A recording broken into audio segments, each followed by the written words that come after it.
One. It's time to run. The 42nd Cleveland Marathon gets underway in about an hour. 15,000 strong will tackle the streets of downtown and some western suburbs. That includes some of the best athletes in the world here to compete for a title and prove they are the best. And there are some runners from right here in Northeast Ohio, young and old. You're going down. Perhaps someone you know, like a family member, a friend, or even a neighbor. Anyone competing today has one mission: finish strong. It is time to rise and shine right here on Channel 3, your home for the Cleveland Marathon. Channel 3 News Today is made possible by the Calvetta Brothers Floor Show. It's time to fall in love again with your home.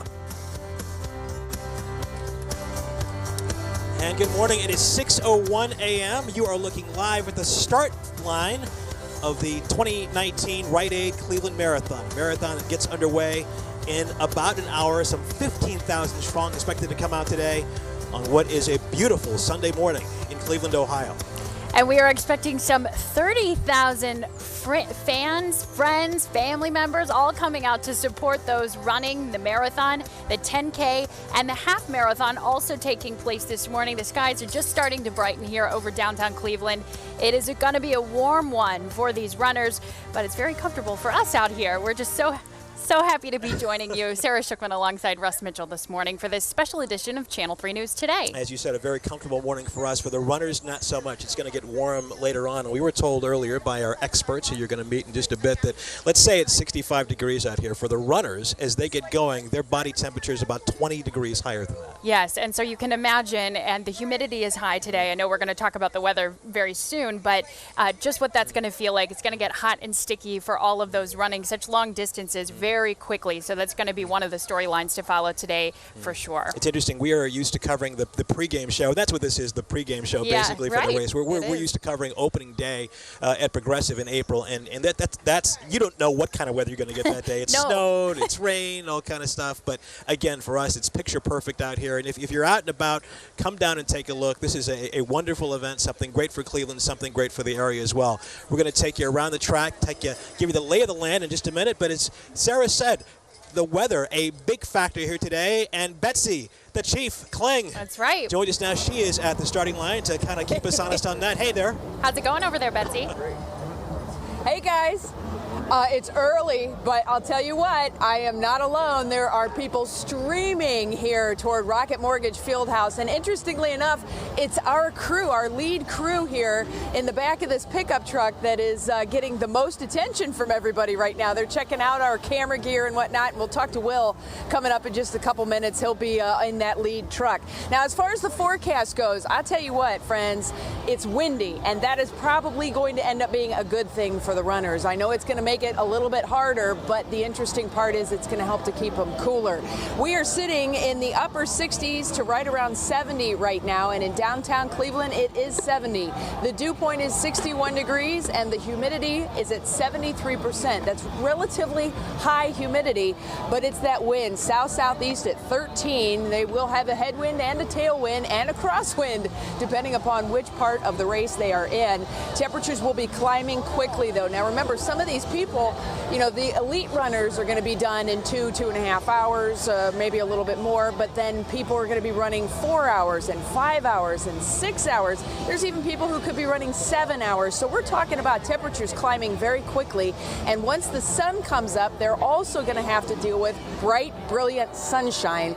So it is certainly going to be challenging, even though the rest of us who are not running are expecting it to be an absolutely gorgeous day. But as I said, the breeze is going to be certainly a welcome part of this. And as they're running all across downtown Cleveland and our western suburbs, hopefully everybody's cheering them on because they are going to need it, especially once they pass that 10-mile mark and really start to get into the grind. Dave Chudowski just told me, what did you run? I did the half marathon. How was it? It was fantastic. Back in 2006 down in Columbus. I tell you, I mean, preparing for it, I can't imagine what it would be like to run a marathon, Betsy. I mean, all the hard work that goes into it. I think that's that's the big thing about a marathon or a 10K or a half marathon. This isn't just about winning. Sure, there are a lot of people here that want to come out and win this thing, but it's about accomplishing goals and setting things out.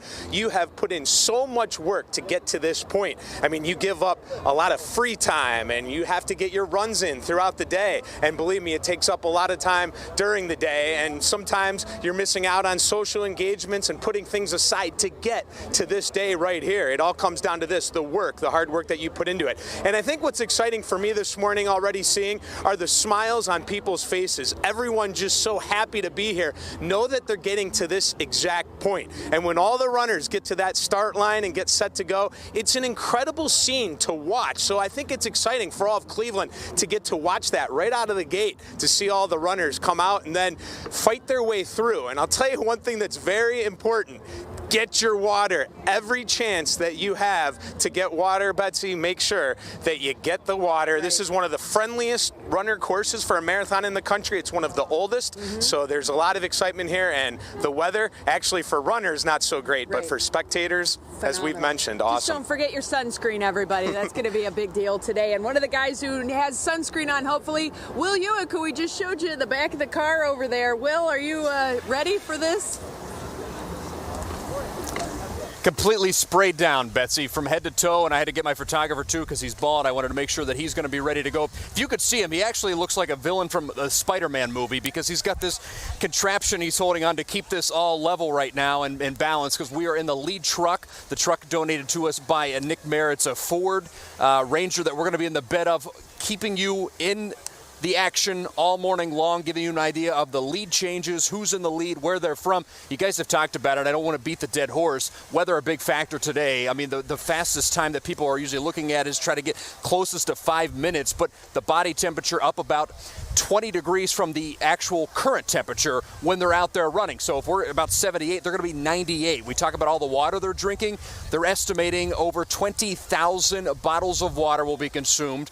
Russ and Sarah, also about 165 of those 5-ounce cups that you see, 165,000 of those will be consumed today too. So a lot of people are going to be drinking water, trying to stay hydrated as they get going. Of course, we'll be going here in style in our Ford Ranger, though. In style. We expect nothing less from you. That's right. Will always is. Thank you very much, Will, and all of our other friends over there on the start line. That's where the real activity is this morning, but it is kind of exciting to see the volunteers and all the work that's being done here near the finish. Yeah, it is. A lot of activity going on here. To give you some perspective, we're in front of the Renaissance Hotel, and that's where the folks are going to finish up. We believe, somewhere around 9:30, 10 o'clock today, depending on the pace of the race today. The elite runners, that's when we'll expect them to finish. And as Betsy said, some people just working, that have been training, your neighbors, those sort of folks may be finishing throughout the morning and later into the afternoon today. We are less than an hour from the start of the race. Again, gets underway at 7 o'clock today. There are so many people to root for today, including Jim Mackert. Yes. Why? Well, aside from being the oldest runner in the marathon at 82 years old, Jim has also never skipped a single Cleveland Marathon. And our friend, Lindsey Buckingham, tried to keep up with this legacy runner. Whenever I'm ready. Okay, I'm ready. Up the hill we start. The words on this trail say slow, but just wait until you see this. I'm Jim Mackert. I'm 82 years old, and I'm a Cleveland Marathon runner. Not just one marathon, this man ran 65, 3 in Boston, 41 in Cleveland, and the oldest person running 26.2 in this year's Rite Aid Cleveland Marathon. Crossing that finish line in May means Mackert strided through 1,729 miles. How do you do it? Determination. Desire, I enjoy it. I enjoy the people that I see there. Mackert's no spring chicken. Easier going down. But just try keeping up with him. We joined him for a workout in the Black River Reservation in Elyria. Birds chirping, breath in the air. He took this hill 9 times. I ran up once, and, well... Keep up with you! But I'm running with the master. A master, indeed. His mentality, propelling him to qualify for the Boston Marathon for the 3rd time 12 years ago. When I went in 2007, I was 70 years old then, and I pulled the muscle, running the hills over, doing my hill workout. And so I said I was going to go up no matter how my leg felt. These days, Mackert racks up about 40 miles a week, but he was getting attention long ago. Take a look at this clip from 2000 when the then 63-year-old talked to our own Jimmy Donovan. I train and I do not ever hit a wall when I'm running the race. Running, Mackard says, pulls him through even the toughest times, like his brother's passing during one race. He was a priest in Cleveland. And as Mackard ran past the church, the bells rang on cue. A wink, perhaps, from beyond. I just cried. It was very, very touching. He's still on pace, fueled by his family, inspiring others on his path. I feel good doing it, and as long as I feel good doing it, I try to keep doing it. In Elyria, Lindsay Buckingham, Channel 3 News. That is incredibly impressive. Oh my gosh, we have been saying during all of our preparations for this, neither of us are really runners. We'll just admit that right here. So, really being nice about it. At all, yes. Maybe Right. maybe we should clarify that. So we are so impressed by everybody that's coming out today, and certainly Jim amongst them. It's just the training, all the preparation, just the mental fortitude I think you need to get to today. Definitely. That's what's impressive. You did a tough mutter, so you're way ahead of me in this. But that is not a race, you Right. know. That's 13 miles, I think. So some training involved there, but not like this. So this is really exciting to see everybody come out and put forth their best effort. We are in for a fun morning. You're watching the Cleveland Marathon only here on Channel 3.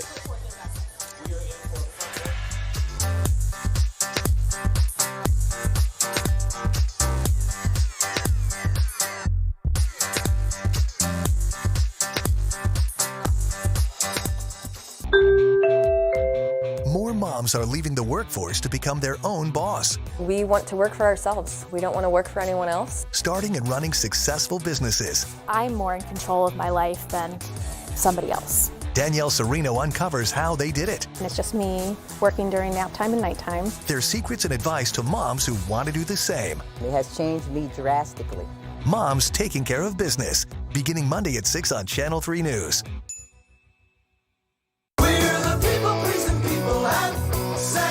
What's at the heart of people pleasing? Salespeople aren't selling. Nobody wants to be sold. That's why our customer service specialists will show you the real numbers. Invite you to help value your trade-in. Keep all the numbers out front.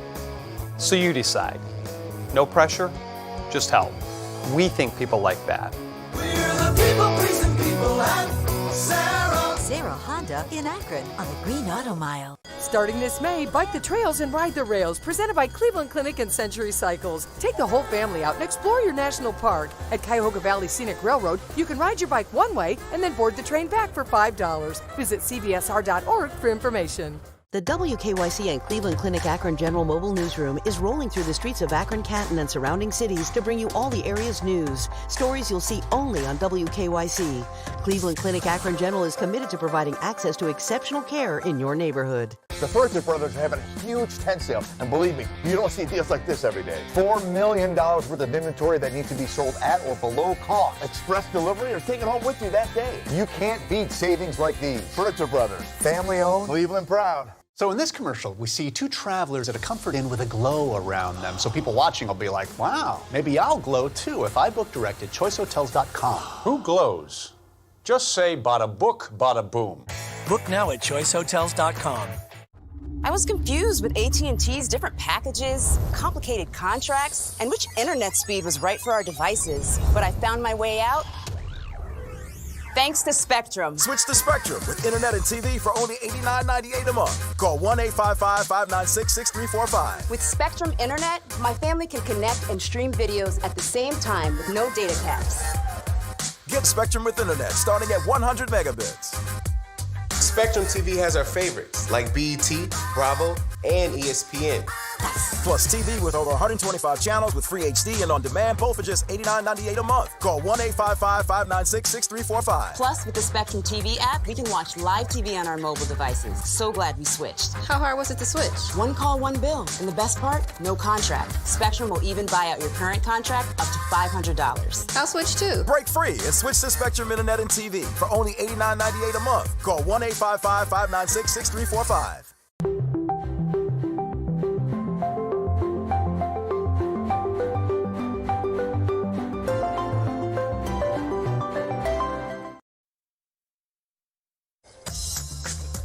Welcome back to our special coverage of the 2019 Rite Aid Cleveland Marathon. It is this morning, and you are looking down now from the top of the Jack Cleveland Casino over the start line just outside of the casino and Progressive Field over there. You're seeing people start to gather and get lined up for our 7:02 start this morning of the marathon, the half marathon, and the 10K. And good point. You see folks getting there, lining up. Things are starting to heat up around here. It's interesting. A lot of the runners will do a pre-run to get warmed up. And as we are here in front of the Renaissance Hotel, we're seeing them go by. And that's something. You're going to run 26.2 miles, many of them, and they're doing a pre-run. Run a little beforehand. Yeah. I know. It is kind of crazy to think, but of course they got to get their bodies warmed up. The temperature is going to help them with that today because already we're feeling warm up here under the lights and everything we're experiencing. It's incredibly impressive. Now, Maureen Kyle has already run this course, I believe, 2 times this morning, and she is in Studio A to deliver the news for us. You doing okay, Mo? I stretched and hydrated. I'm all good, and that course, perfect today. So excellent. Yes. Ready for the runners. Now that it's was your so turn. Nice of her. Yeah. Yes. Go ahead. You guys give it a whirl. Let me know how it goes. All right. Well, we do want to get to other news happening to fill you in on it. And we start in Solon, where a man leads police on a high-speed chase with a 9-month-old baby in his car. This happened on 422 yesterday afternoon. Police tried to stop the driver, but he kept going, eventually driving down an embankment and abandoning the car. He was found nearby with the baby. No word on any charges. A Hinckley man is dead after hitting a deer. 55-year-old Lawrence Bogner died Friday night when his motorcycle collided with a deer on Grafton Road. State Highway Patrol troopers say he was not wearing a helmet. And John Velasquez, the Hall of Fame jockey, thrown off the horse. And you really don't see that every day. That's the start of last night's Preakness Stakes in Baltimore. Bodie Express decides he doesn't need a jockey to race. The 3-year-old horse ran the entire track solo, ultimately to receive a did not finish.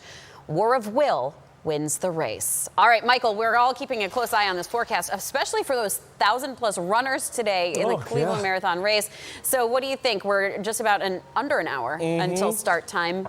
And it's warm out there. I mean, let's be honest, Morgan, it's warm and muggy in the studio that we're in right now, let alone being outside. So here's the must-haves that you have to have. Of course, plenty of H2O, sunscreen as well, and good vibes if you're heading out to the marathon. Temperatures this morning looking like this. We're currently in the low 70s. We'll make it into the upper 70s. That's only by the 9 o'clock hour. And we're in the low 80s by the 11 o'clock hour. And I think that we'll make a run for mid-80s this afternoon. It will, though, come with some scattered showers and thunderstorms. Good news is, though, that we're dry this morning. Temperatures region-wide in the upper 60s, Akron, Kenton. Again, low 70s in downtown with a pretty brisk southerly breeze. Betsy was talking about this, and because that wind is expected to really pick up throughout the afternoon, right along and west of Interstate 71, we have a wind advisory that's in effect, so heads up on that. And if you're going to be heading out on Lake Erie, dry right now, friends, and that'll be the way that we stay throughout the day today. Notice, though, that with the approach of this area of low pressure and that cold front, that's going to drive in some afternoon showers lingering through early tomorrow morning.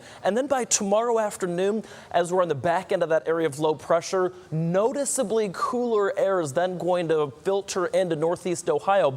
Timeline looks like this. We're dry through 9 o'clock in the morning. Through lunchtime, we're nice and dry. It's after lunchtime that those scattered showers and those thunderstorms roll in. So if you're heading to the Tribe game, perhaps toward the end of the game, we'll watch for that shower and thunderstorm chance lingering into early Monday morning. But as we mentioned, by Monday afternoon, things actually looking a whole lot better by that point. In the meantime, your Universal Windows Direct full 7-day forecast showing you temps today mid to upper 80s. How about that? And you'll notice that by Monday, Tuesday, we're back in the 60s, 70s with showers and thunderstorms Wednesday, Thursday, Friday morning. It'll be one of those deals where you'll remember just 3 years ago, we were literally talking about rain, sleet, snow, hail, there were water spouts. Yes. Not the case today, thank goodness. Yeah. So a good looking morning. Russ, Sarah, I don't know if you know this, but Michael's first marathon Sunday that I was sitting here with him, it snowed on race day. Sure so did. Far cry from what we have this year. And I noticed that Sarah doesn't have her jacket on anymore, so it's nice and warm. Sun's out, guns out. Yes, exactly. I had to get rid of it because it just is so warm out here. I think the runners that know this race, like you said, Michael, they know they can expect anything today, from snow, which they've experienced, to these warm temperatures we've got today. Thanks, guys. Yeah, we'll see you in a bit. We are not going to talk about it enough today. The weather definitely a factor. And when we come back, Betsy's going to examine that a bit further. Yes, and you are watching special coverage here on WKYC Channel 3 News of the 2019 Rite Aid Cleveland Marathon.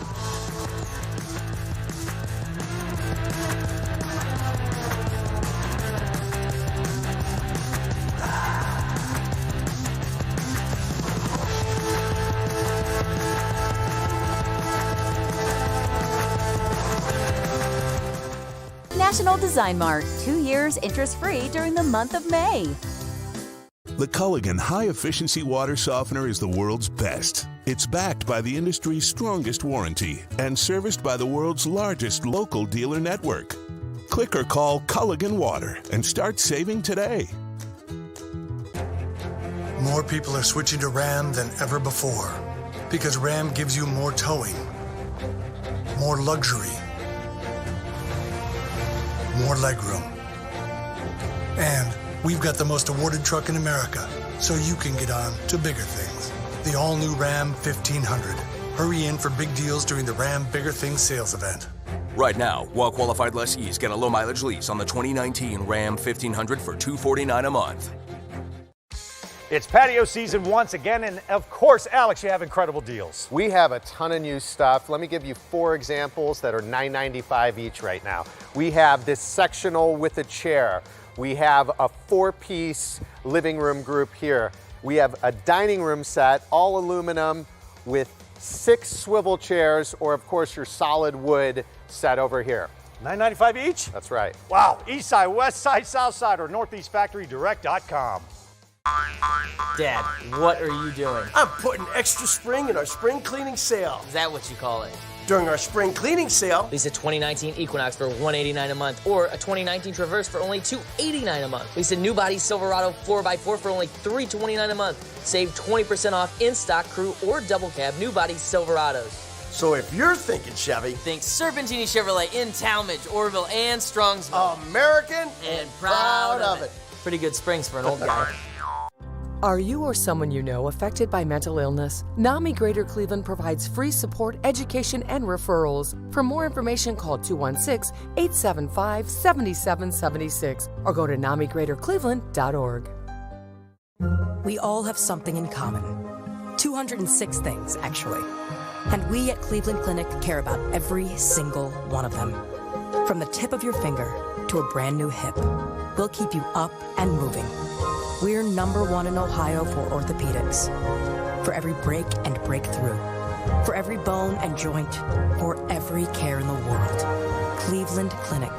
Get the care you need when and where you need it. Visit clevelandclinic.org/access.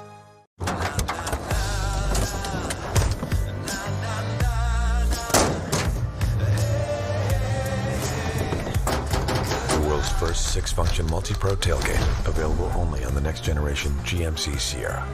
During GMC's Truck Month, get 0% financing on most GMC Sierra and Canyon models, or get over $9,500 total value on this next generation Sierra SLT when you finance through GM Financial. GMC, Truck Month like a pro.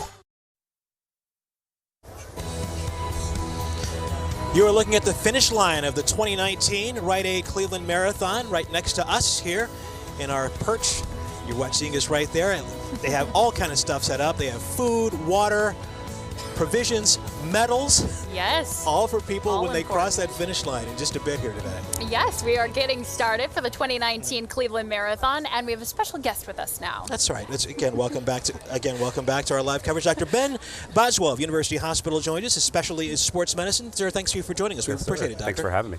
As we were saying earlier, we're right here outside of the Renaissance Hotel, as you saw, and we're just across from the medical tent. The finish line and the medical tent, very important, and sometimes on a day like today can go together, hand in hand, right, Dr. Ben? Yes, sir. Yes, ma'am.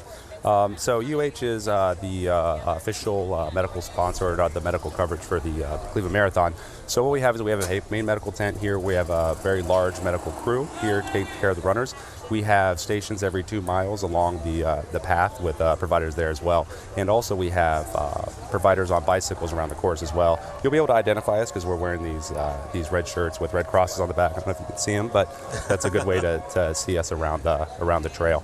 We've been talking about the weather today, but now we have a bona fide expert to tell us about this. How big a factor is the weather going to be for these runners? So it's a pretty big factor.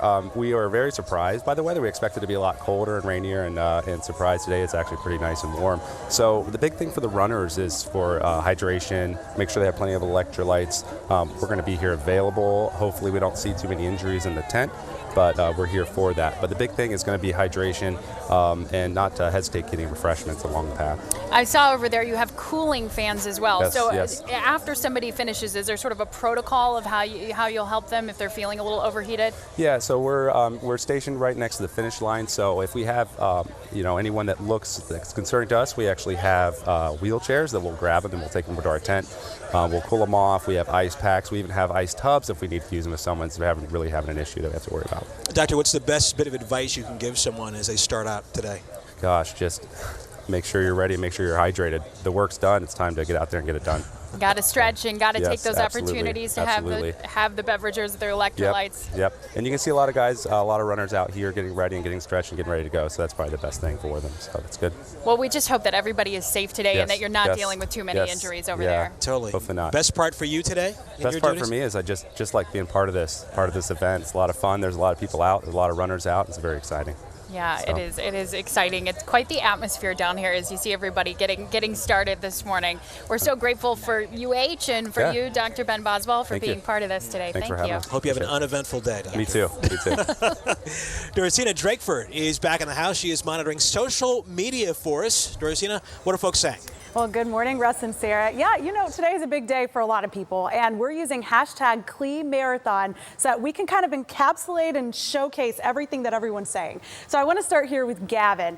He is excited for the marathon, so much so that you see the little fire there, a little heat he's putting on the race today. He says, yay, Cleveland Marathon weekend. Hope everyone has fun and stays hydrated. It is pretty toasty already, and we've been hearing that from you guys too. Emily is next. She says, rise and shine. Race day is here. About time for all the people who have been training for this moment. Ohio runner Austin, he has a checklist going here. So he has bibs, check. Socializing with IG friends, check. Sweet new Cleveland themed marathon shirt from Shakeout Apparel, check. And I mean, there was a big event yesterday that took place, and Ralphie was there. So, I mean, it's a win-win for everybody, it looks like. Up next, we have Blazing the Trail Runner, just showing off the fact that she is signed up and is ready to go, Jennifer Gansler.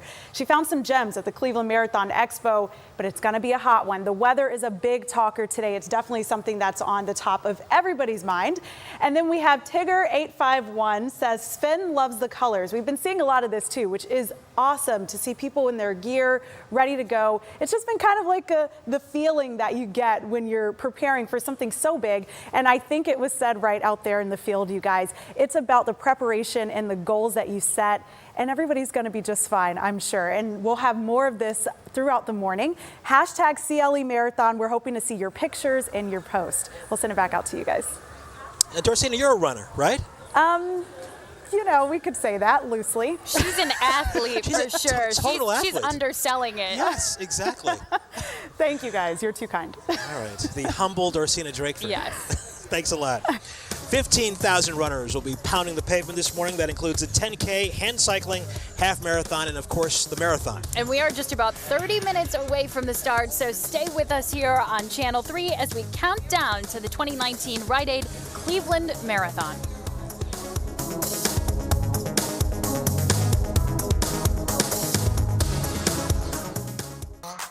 So, it was an accident.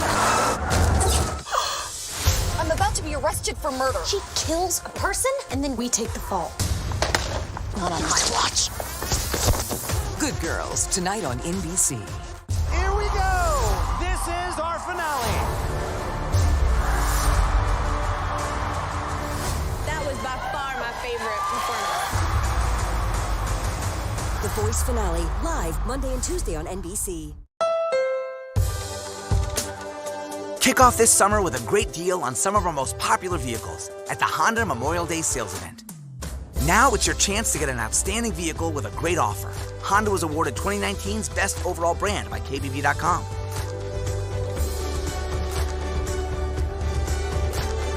Visit your Honda dealer today for a great deal at the Honda Memorial Day sales event.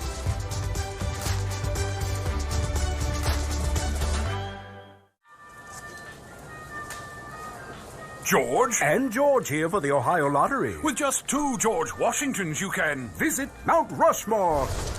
Ooh, I look handsome. As do I. Or you can play Diamonds times 10. You could win up to 10 grand.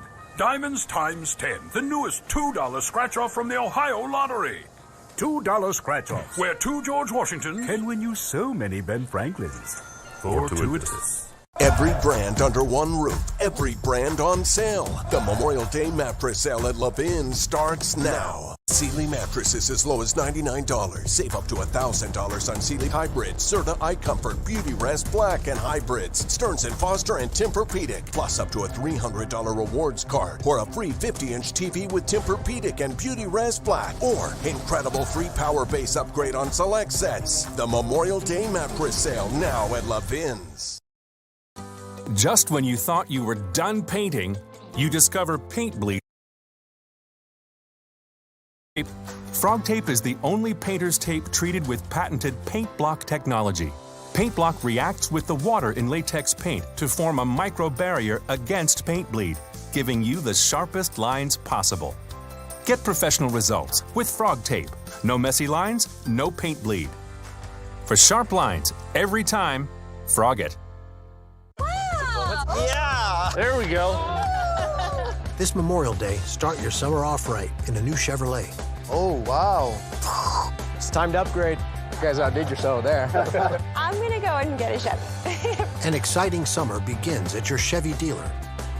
Qualified lessees can lease this well-equipped Chevy Equinox for around $199 a month. Or during the Memorial Day sales event, get $1,000 bonus cash on these select Chevy models.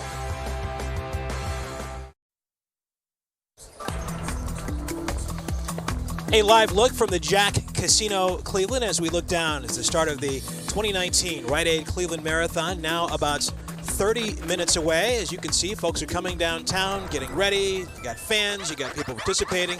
Some 15,000 participating in the various races today. And it is just, again, for the runners, it's going to be a little warm. But for everybody else, it is an absolutely beautiful morning in downtown Cleveland. It is gorgeous. We're seeing the sun just come up now, and the sky is really brightening. And there's so much energy down here downtown on a Sunday morning. I don't think the sidewalks typically look like this. There are so many of friends, family members, and the runners themselves out getting ready to get started. I don't think so. Of course, Dave Chudowski is usually leaving the bars around this time on Sunday wow. morning. But not really. I'm just giving him a hard time. Hey. It's early. Dave's my buddy. I'm just giving him a hard time. How are you, friend? It's not early for Dave. He's used to Russ, this. That is true. That's right. You're right. That's our little secret, Russ. Hold on now, okay? Maybe you're right, though. But you're right. I'm used to this early stuff. And you want energy? I'm bringing it to you right now because it's electric down here. We're about 20 minutes away from the runners. They're going to get in here in the start line and get off on the 42nd Cleveland Marathon. It's amazing in the last half hour how many more people have come here. You just see people starting to flood. One thing I love to do with marathons now, it's become a phenomenon, I think, is people getting into costume. Oh my goodness, we got one here. Joe from Hiram, or also known as Beauregard Rippey from Tupelo, Mississippi. Oh, How you doing, Dave? Oh, I'm doing great. Great to see you. Now, what's going on here? What do you got? I am the proprietor of a Sasquatch relocation service employed by Cleveland Marathon to sedate and relocate Sasquatch may come into contact with any of the runners. Who do you have here? This here be Bigfoot Rosie Henderson. She's my best friend in the world. Bigfoot Rosie. She's my BFF. And you're gonna run with Rosie? Yes, sir. Show me. What are you gonna do? Well, right here. You need someone to help? Yeah, Let me see. All right, let's go. Come on. Stand behind her. Yep. There we go. All right. How heavy? How heavy? She weighs 85 now, but it feels like 850 at the end of the race. And you're going to run a half marathon with this? Yeah, well, run, walk. I'm sure some of the runners will help me. I got a rescue litter, and it's incredible. Absolutely. Unbelievable. Last thing, you are going to sign the national anthem? Yes, sir. Yes, sir. It's something I've been doing. One of the goals I set, I learned how to sign the national anthem, and they're going to let me do it, the race director. So I'm looking forward to it. How about this guy, Russ and Sarah? Are you kidding me? A half marathon with this on his shoulders? This is the excitement down here. That's why I took this job, huh? Dave, that's why we put you there, the Sasquatch Relocation Service. That is impressive. I did notice his accent. Yes. How about his accent kind of went away as the interview went on. There we go. That's perfect. Very nice. See you gentlemen later. A Westlake runner is getting set to defend her title this year. You will meet Sarah Horrible right after the break. Why her passion for running might just punch a ticket to Tokyo for the 2020 Olympics when we return.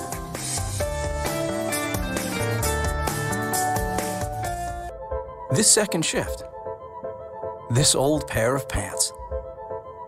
This staycation. This brown bag lunch. At American Family Insurance, we understand what it takes to make your new kitchen, that new car, or your new house a reality. It's the same as it takes to protect it. To protect your new life, your future, your dreams. Yes, I'm a dreamer.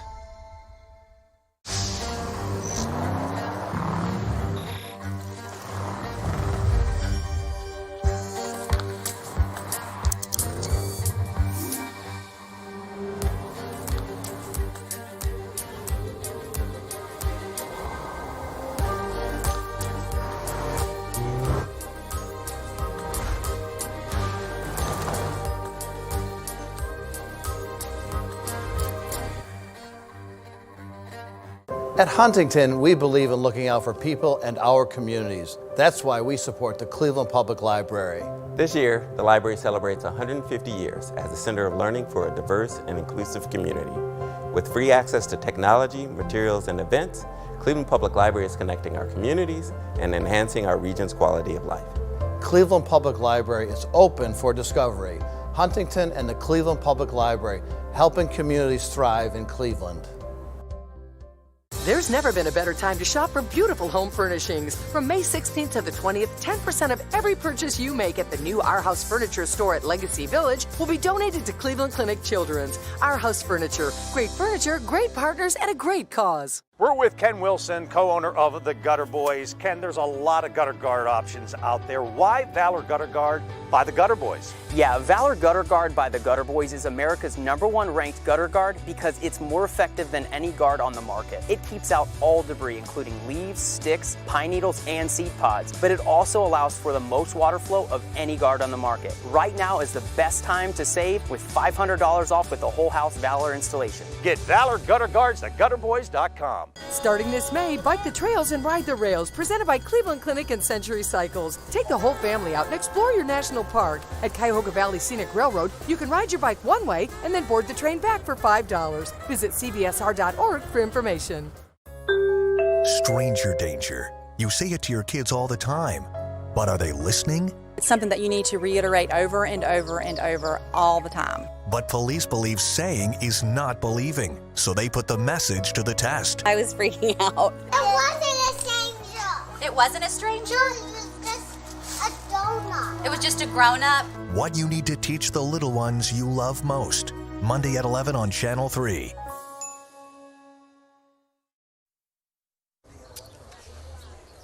And welcome back. From Cleveland to the 2020 Tokyo Olympics, perhaps a Westlake woman has hoped to repeat a great feat she accomplished last year. Yes, Northeast Ohio has a rooting interest in the women's marathon today. Channel 3's Dorcina Drakeford has more. In order to understand this moment through Sarah Horrible's eyes. But I think it was at mile 22 or 23, I turned back and she was nowhere in sight, and I was like, Oh my gosh, I think I'm going to win. We have to go back to the start line. I've been running since 3rd grade, actually. My parents signed me up for the track team. Well, I was a sprinter, believe it or not. A runner from grade school to high school. And in 2014, the moment that she says changed her life. The idea came to me to sign up for a marathon, so that's when I ran my first marathon. And I ran a 3:10, so I qualified for Boston at my first attempt, which was really cool. What she didn't know was that 4 years after her first marathon, she'd be on track to sprint past her own dreams. So it's my best marathon to date. I ran a personal best today. 2018 in Cleveland. I went into the race thinking, all right, I'm going to do the best that I can. Behind the scenes of breaking through any banner, Corbel says there are 3 C's. Confidence. You need to believe in yourself. Consistency. And then finally, care. You need to take care of yourself. She's covered a lot of ground, logged a lot of miles, but this is only the beginning. Her next goal, qualifying for the Olympic trials. So 5 months after this moment, she tried, and I am going to Atlanta on February 29th, 2020, and running in the Olympic trials for the marathon because I did end up achieving that goal. Proof that with support, determination, and of course training, any goal is just a step away. Each day that you go for a run, it's like you're laying down a couple bricks. And over time, with all those bricks that you've laid down, you're going to build something powerful and strong. And of course, we wish Sarah the best of luck today. Yes. Oh my gosh. I love hearing her talk about how she mentally prepares for the race, because you really get a sense of what all of these runners go through as they're getting ready for today. And we're getting close. We're getting close. We're about 30 minutes away. In fact, we are forget about that. We're about 19 minutes away from the start of this race as 15,000 runners here in downtown Cleveland get set to pound the pavement. Stay here with Channel 3. We will have live coverage as the marathon gets started at 7:02. Stay with us. We'll be right back. It was recently reported that the U.S. is the most dangerous place for a mom to give birth, but it doesn't have to be. I have a checklist of questions that you need to ask your doctor. If you or a loved one are a victim, call me. I'll be there for you, and I'll make them pay. Perfect results. That's what you can expect from Perfect Power Wash, Northeast Ohio's most trusted local power washing company. When you call us, your estimate is done by satellite in seconds. Plus, there's no need to be home on your day of service. Our work is backed by a 100% satisfaction guarantee. Right now, get the best value ever on your Perfect Power Wash. Buy a house wash and save 50% on all other services. Call now or head to perfectpowerwash.com to schedule in minutes. This is the all-new Chevy Silverado. It's beautiful. Beefy and mean looking. It's the strongest, most advanced Silverado ever. The cab is bigger than the last generation. First truck I've seen make you look small. But that's not all. Oh my! Whoa! The Silverado has more cargo volume than any competitor. Very impressive. Qualified lessees can get this Silverado Custom Crew Cab for around $319 a month. Find new roads at your local Chevy dealer. Nothing says summer like a beach trip. So let's promote our summer travel deal on choicehotels.com like this. Surf shop. Earn a $50 gift card when you stay just twice this summer. Or bada book, bada boom. Book now at choicehotels.com. Are you ready to retire but not sure where to start with Social Security? Do you need help understanding your Medicare options? We can help. Call Zed Patelli Financial Services at 440-354-0375.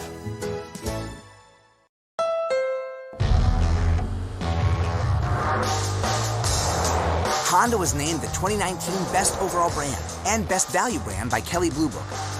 So when you buy a Honda, you're getting an amazing vehicle for an amazing value. More amazing than Toyota, Ford, and Subaru. Come into your local dealership today and get a great deal on an amazing Honda.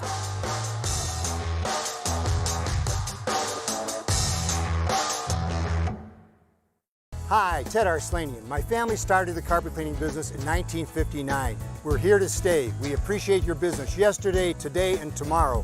Call me. I'll make your house look brand new. Arslanian Brothers. The name you can trust.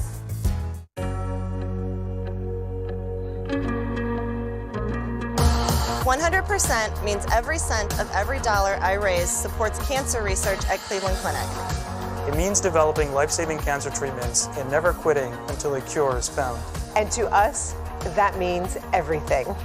100% for the cure. That's Velosano. Join the movement and get involved at velosano.org.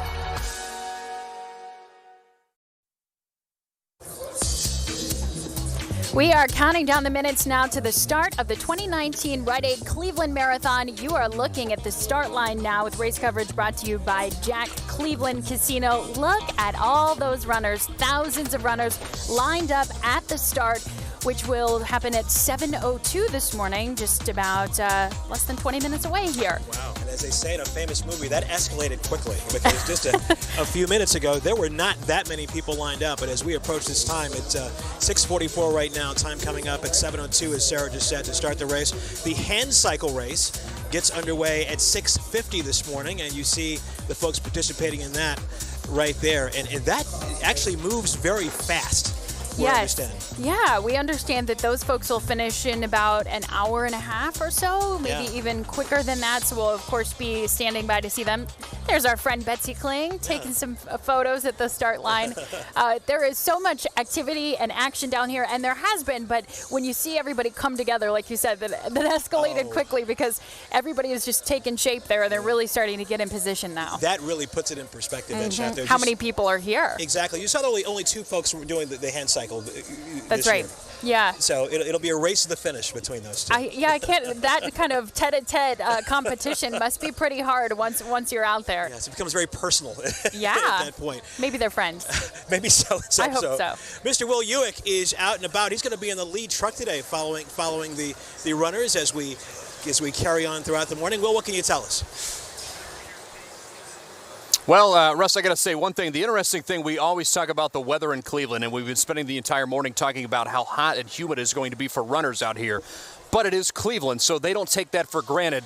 There's always a plow truck ready to go, and Cleveland has a plow truck ready to go just in case. It may snow in an hour. We don't know. It is Cleveland. But you talked about people making their way down to the start line. That's what's going on here. Here's what they're looking at. We are going to be in the lead truck, so we're going to be following the marathon and the 10K very closely. The prize money payouts there first through third in men and women in the marathon, plus the first Masters, and then the 10K has first through fifth place men and women, the first Ohioan and the first Masters, for a grand total of $22,800 being paid out today. There is a bonus if you break a certain time for the men and female in the marathon. That time is 2:20. If you break it for a guy, 2:40 for a female. There's an extra $3,000 in it for you. But we talk about that heat again to bring it back together. Russ and Sarah, that's going to be a rough number to break because of the heat and humidity, but you just never know. Yeah, we've been talking about how it will impact the runners. And again, none of us being runners, we've been learning. It's been an education process to really understand. But we would expect that some of those record-breaking times might be hard to get to today. Sure, they have to stay hydrated. A lot of things to keep out for today with this heat. Will Ewick, you get on the lead truck, and we will talk to you later on this morning. Thanks, Will.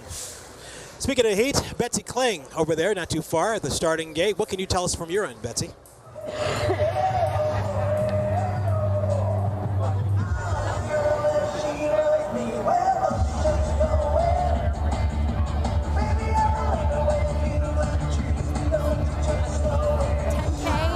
Marathon and the full marathon are not too far away.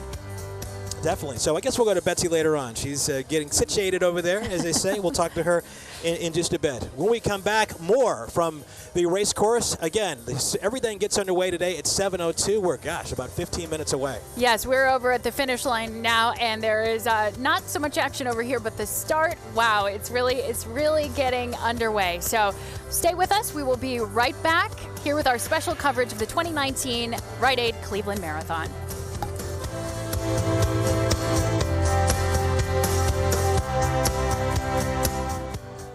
Are you or someone you know affected by mental illness? NAMI Greater Cleveland provides free support, education, and referrals. For more information, call 216-875-7776 or go to NAMIGreaterCleveland.org.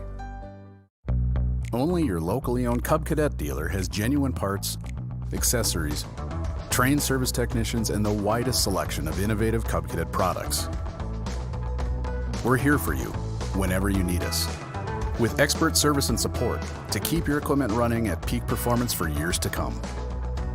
And right now, get up to $200 off select XT Enduro Series lawn tractors. To find the dealer near you, visit cubcadetdealers.com. At Huntington, we believe in looking out for people and our communities. That's why we support the Cleveland Public Library. This year, the library celebrates 150 years as a center of learning for a diverse and inclusive community. With free access to technology, materials, and events, Cleveland Public Library is connecting our communities and enhancing our region's quality of life. Cleveland Public Library is open for discovery. Huntington and the Cleveland Public Library, helping communities thrive in Cleveland.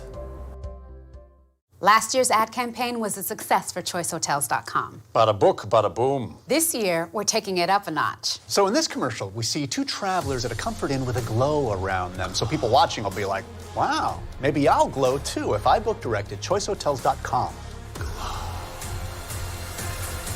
Who glows?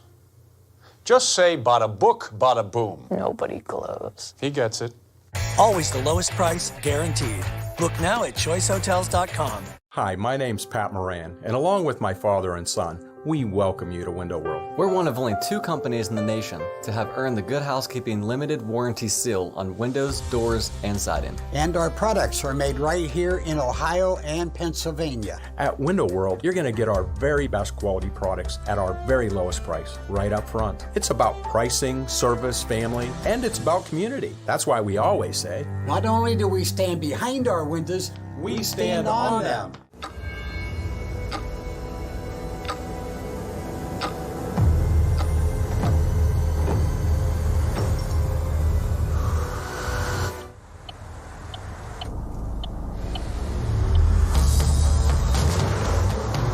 Progress is never standing still. Performance that doesn't hold back. Found in the Audi A4. Get an exceptional offer at your local Audi dealer. Enjoy a day of affordable family fun at Cuyahoga Valley Scenic Railroad. Tickets start at $15 for adults and $10 for kids. Ride the rails and explore your national park. Visit cvsr.org for tickets and information.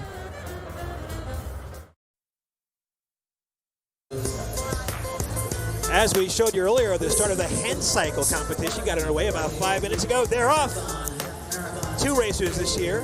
What do you say, Sarah? How fast were they supposed to go? When are they supposed to finish up? I believe we were saying it would take about 90 minutes for the hand cyclists to finish. I don't know. It could be even faster than that. Yeah. It's a fast race. As we said, these folks, it's personal since there are only 2 of them. So. Right.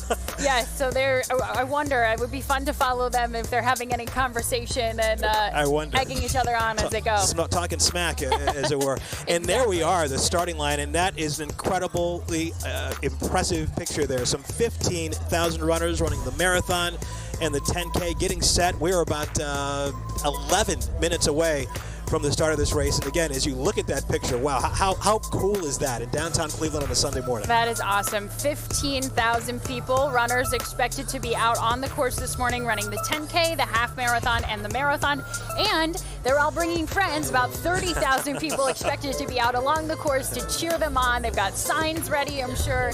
And what a beautiful day for them. For the runners, it is warm, and we are already feeling that here at the finish line where we stand. Definitely. Welcome back to our coverage of the 2019 Rite Aid Cleveland Marathon. Russ Mitchell along with Sarah Strickland. We've got some friends now, some folks who are going to walk us through the race, the experts who are going to let us know what is going on today. I'll begin to my right. Christine Bowen is the Vice President of Running USA. 8 marathons, 21 half marathons. Thank you so much for coming today. Thanks for having me. I'm excited to be here. And Tony Rivas is also with us. He's part of the Running USA Hall of Champions. How many marathons have you run, Tony? I know you've been at this a long time. I've run 2. I got the point. One was easy, one was hard. I figured to define the parameters of the event. Would they pay me to run? No. Would they pay me to talk about it? Yes.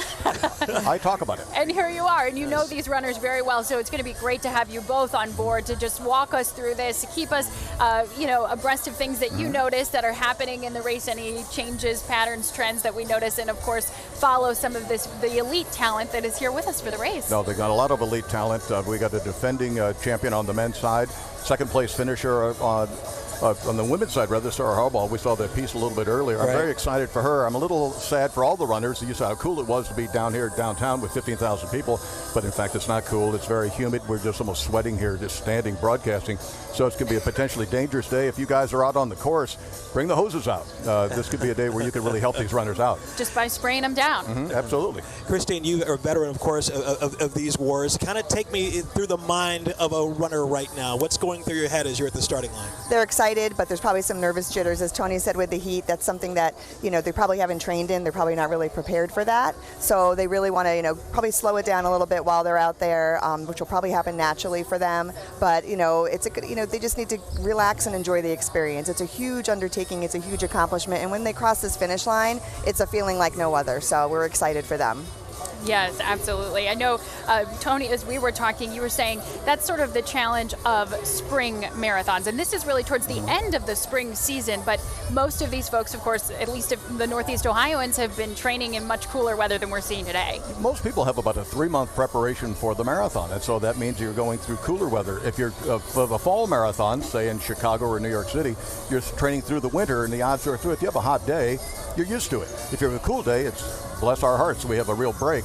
But here, it's in the spring marathons, it can be much more tricky. Yeah, and folks that run the Akron Marathon in the fall here too may be familiar with that kind of training system as well. And this was interesting. The people who are doing this want to do it. They love to do it. They are not doing it for the money. We talked about this on Friday, Christine, that the winner, just by comparison, the winner of the New York Marathon gets what, about $250,000? The winner of the Cleveland Marathon gets what? $3,000. I see. So it's a little bit different. We're New York, Boston, Chicago. They're world marathon majors, and they have a lot of sponsorship opportunities that come along with winning that. So here it's more of a local hometown feeling. So these people aren't necessarily all doing it for the cash money. You look at this impressive large group here. Now, kind of take me through this. If I'm an elite runner, am I at the beginning there? Am I somewhere in the pack? Where am I? It's in our sport we use the honor system. Where if you're fast, go to the front. If you're slow, go to the back. But they're usually pace signs along the side of the starting grid, 7:30, 8:30. And usually in races like Cleveland, there are people running specific 4 hours, 5 hours to run with a little placard. So people who want to run those times sort of congregate around the Queen Bee with that pace sign. And does it help those runners to be in a group of... Sure, it's not only supportive emotionally and psychologically, but you know exactly what pace you're running. Because a lot of times if you're out there guessing, am I going... Racing is a series of unending questions. Yeah. Should I be here? Should I be there? Should I be this fast? Should I be that slow? And so if somebody has a sign and literally is helping you do that, it just eliminates so many of those questions. Tony, thank you. We got a lot to talk about this morning. Got the experts here, Russ and Sarah here as well. There is more to come as Channel 3's coverage of the 2019 Rite Aid Cleveland Marathon returns after break.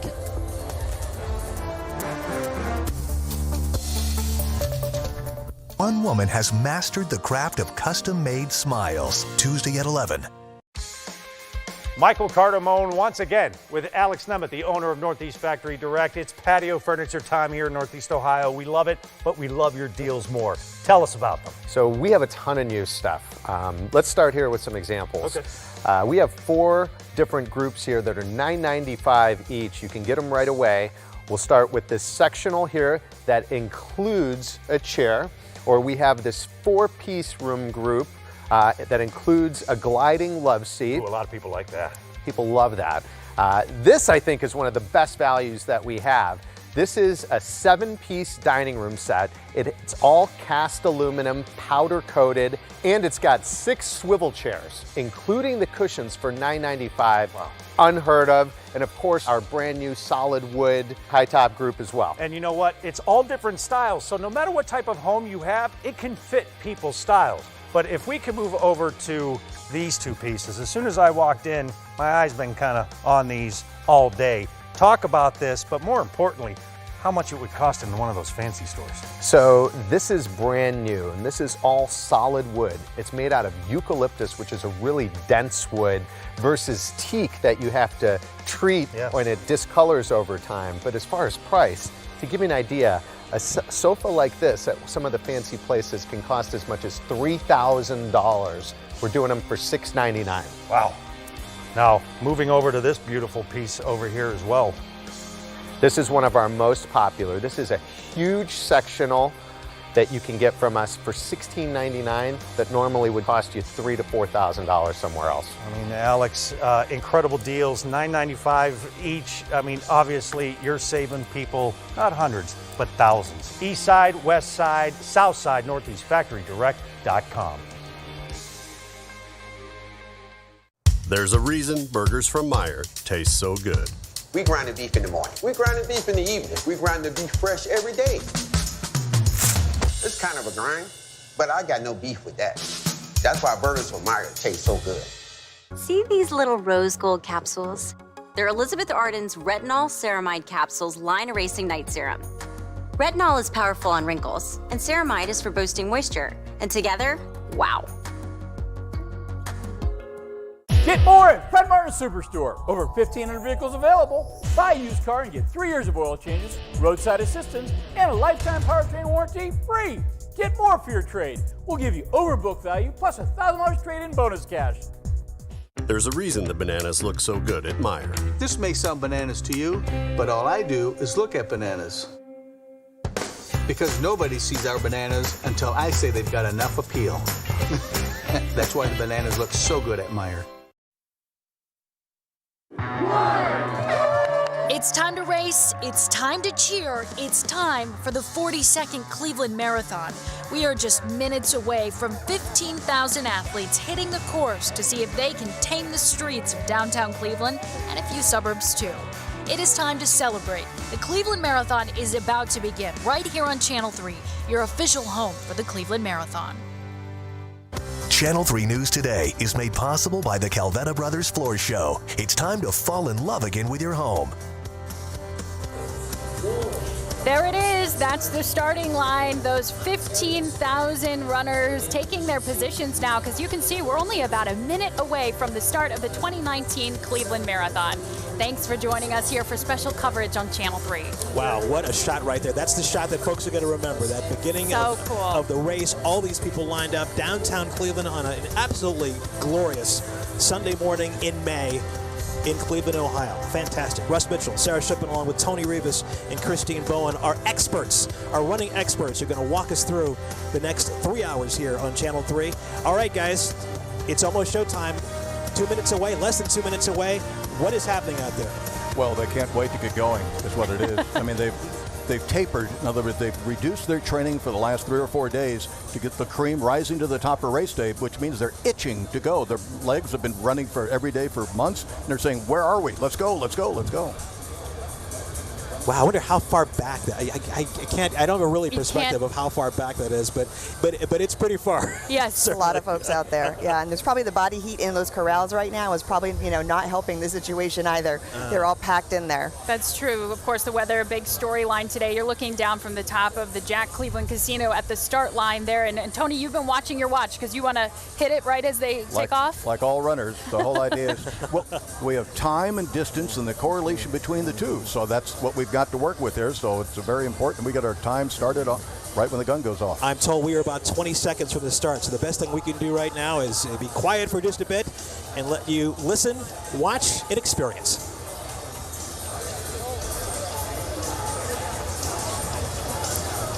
Here we go. 10, 9, 8, 7, 6, 5, 4, 3, 2, 1.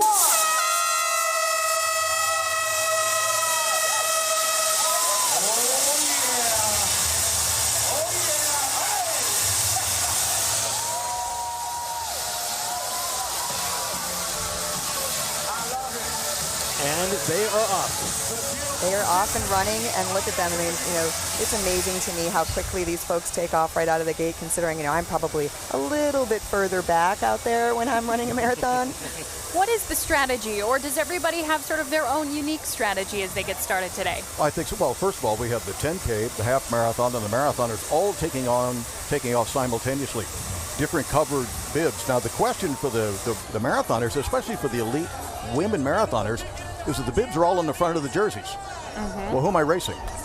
Okay. Is that a half marathoner or is that a marathon? You don't know who you're competing against. You don't know who you're competing against until the 10K splits off and the half marathon splits off, and it can be a little bit nerve-wracking. I mean, the elite men are out there in front. But the elite women for the marathon, they probably went around at the start line. Okay, I know her, I know her, I know her. That's the person, and you try to keep them in mind because somebody can sneak away in a mixed race like this, and then get a lead that you can't overcome if it comes down to that. I think because of the weather, it won't be that, Christine, that strong a pace. But it can, again, there's a lot of nerves involved at the start of a race until you settle into your rhythm.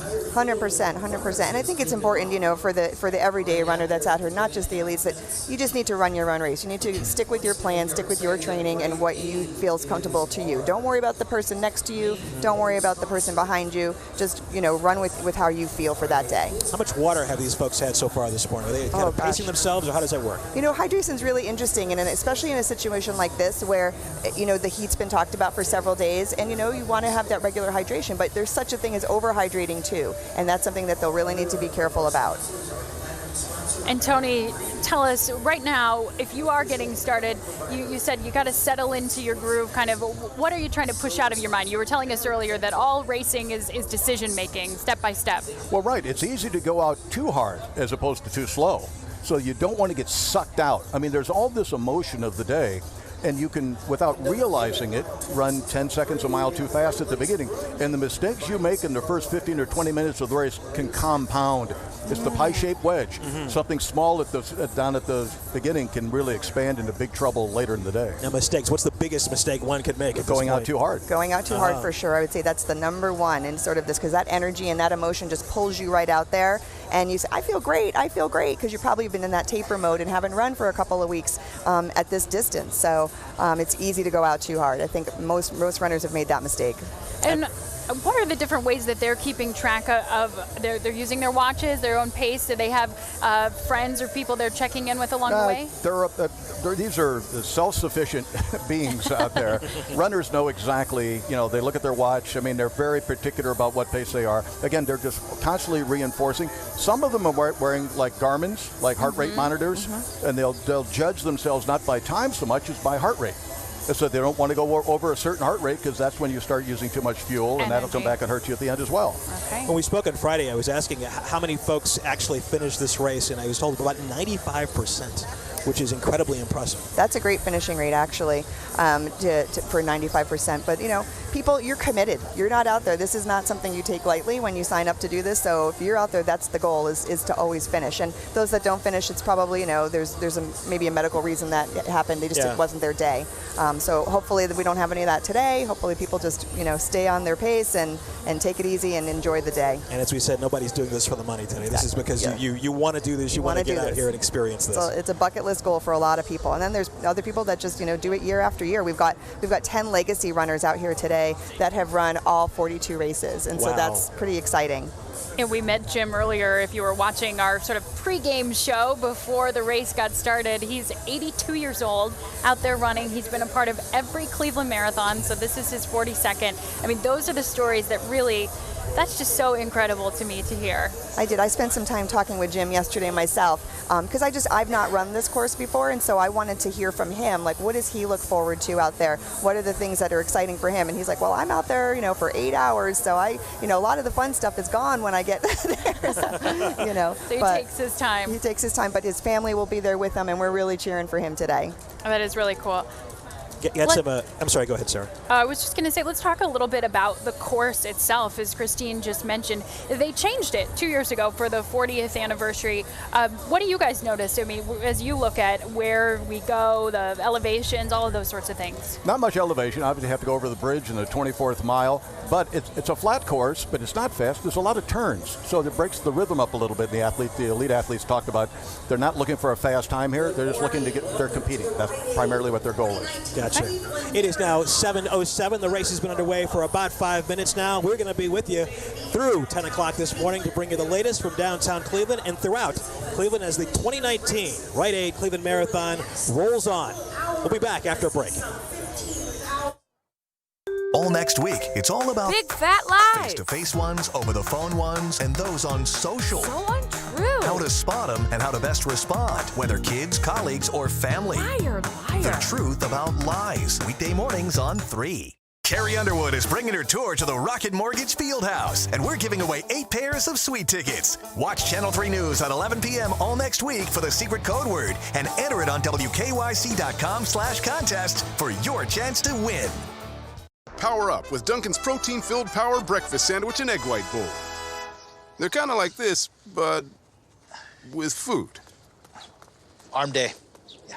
Try the new power breakfast sandwich and egg white Dunkin' bowl. America runs on Dunkin'. Does your business need a loan from the bank or the SBA? Or do you need financial statements to receive a loan? We can help. Give Zappatelli Financial Services a call at 440-354-0375. Lowe's knows it's time to do outdoors right, and we're kicking off summer savings on everything outdoor, like a Craftsman 20-volt string trimmer for $99 and Bonnie's Veggies and Herbs 4 for $10. Don't miss out on these great deals at Lowe's. Do it right for less. Start with Lowe's. Every brand under one roof, every brand on sale. The Memorial Day mattress sale at Levin starts now. Sealy mattresses as low as $99. Save up to $1,000 on Sealy Hybrids, Serta iComfort, Beauty Rest Black, and Hybrids, Stearns & Foster, and Tempur-Pedic. Plus up to a $300 rewards card or a free 50-inch TV with Tempur-Pedic and Beauty Rest Black. Or incredible free power base upgrade on select sets. The Memorial Day mattress sale now at Levin's. There's no house like our house on a summer night.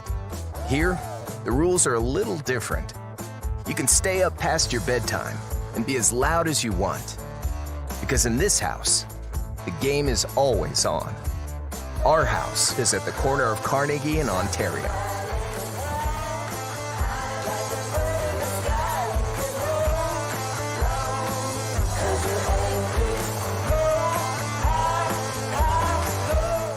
Hi, I'm Maria Harris, and on behalf of the City of Virginia Beach, I'm here to inform you that it is now your right to go beachless. In fact, we encourage visitors to expose themselves to all Virginia Beach has to offer. Go beachless at our state parks. Go beachless at our historic sites, at our restaurants, and our museums. Show us what you're made of. Please come to Virginia Beach and go beachless. We can't wait to see all of you.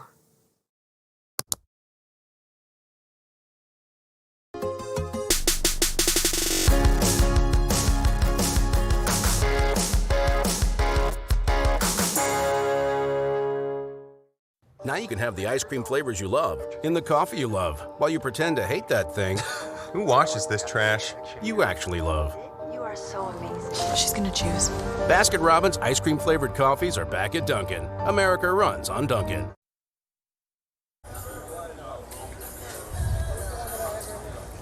A shot from the lead truck as we watch the 10K runners as they, these guys are what they used to say, booking. Is that right, Christine? Gas. They're cooking with gas. Cooking with gas. I like that. Clearly their pace, obviously, a lot faster, Christine Bowen, than the folks running the marathon. 100%. And these guys, they're doing a quarter of the distance today, so it's a big difference out there in the pace. So they're going to go out, pretty fast here. And how fast will these elite runners finish the 10K? 29 minutes or so. I mean, it's essentially, 440 per mile pace. Okay. Okay. All right. And let's stay on this lead truck. That's where Will Ewick is holding court right now, keeping us up to date. He's keeping pace with these folks. Will, what can you tell us? Yeah, Russ, basically, there was a nice group of about 12 to 14 that really came off that starting line and were keeping pace all in a pack. That narrowed down to about 6 to 7. And then finally, these lead three, which is Fennis Kepling, Dominic Courier, as well as James Nandu, all from Kenya. Those are the three leaders right now. They have this blazing pace, and you could see the fourth place person kind of in the distance there from this lead camera, a while to make up. But these three are really setting the pace for everyone in this 10K. I've noticed, I feel like, and again, this is not my 19th race, but this James Nandu seems to be the one that has a little bit of the lead, that he's kind of keeping the pace for the other ones, but we'll see how this plays out, guys. Lead vehicle, of course, we've got cameras all along the course here as the 10K, the half marathon, and the marathon underway now in downtown Cleveland. That is right, 7:12. The race has been underway for about 10 minutes. A long way to go, and we'll be with you throughout the whole way. Stay with us. You're watching the 2019 Rite Aid Cleveland Marathon on Channel 3. National Design Mart, 2 years interest-free during the month of May. It's time to get to Helene Kia's Loan or Lease release.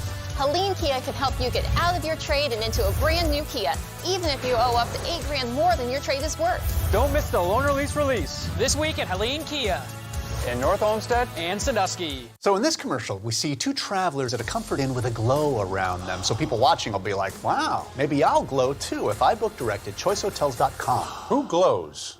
Just say bada book, bada boom. Book now at choicehotels.com. Get more, pay less at Fred Martin Superstore with 0% used car financing.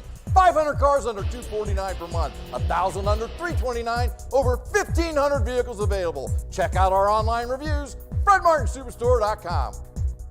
In this volatile economic environment, are you confident that you have the right financial plan? W.A. Smith Financial Group can help you determine if you're on the right track to a comfortable retirement so that you can enjoy more of your life and worry less about your money. We have created a retirement tune-up meeting that could help you determine if your plan is on the right track. Whether you're retired or 10 years away, our tune-up meeting could help you go to the next level. Call me today for your complimentary tune-up meeting. Only your locally owned Cub Cadet dealer has genuine parts, accessories, trained service technicians, and the widest selection of innovative Cub Cadet products. We're here for you whenever you need us, with expert service and support to keep your equipment running at peak performance for years to come. And right now, get up to $200 off select XT Enduro Series lawn tractors. To find the dealer near you, visit CubCadetDealers.com. This is the all-new Chevy Silverado. It's beautiful. Beefy and mean looking. It's the strongest, most advanced Silverado ever. The cab is bigger than the last generation. First truck I've seen make you look small. But that's not all. Oh my! Whoa! The Silverado has more cargo volume than any competitor. Very impressive. Qualified lessees can get this Silverado Custom Crew Cab for around $319 a month. Find new roads at your local Chevy dealer. So, the Princess and Pony bundle? You are getting a great deal. Yeah, those are goats. Exactly, which is why you're getting the discount. And the face painting? Oh, kids actually love to do that themselves. How about we settle up? And that is without gratuity. Without? Don't get stuck in the bad bundle. Switch to reliable AT&T Fiber and get speeds up to 300 megabits per second and DirecTV. Bundle for $75 a month for 12 months. Limited availability may not be in your area. More for your thing. That's our thing. Call 1-800-CALL-ATT. It's time to get to Helene Kia's Loan or Lease release. Helene Kia can help you get out of your trade and into a brand new Kia, even if you owe up to $8,000 more than your trade is worth. Don't miss the Loan or Lease release this week at Helene Kia in North Olmsted and Sandusky.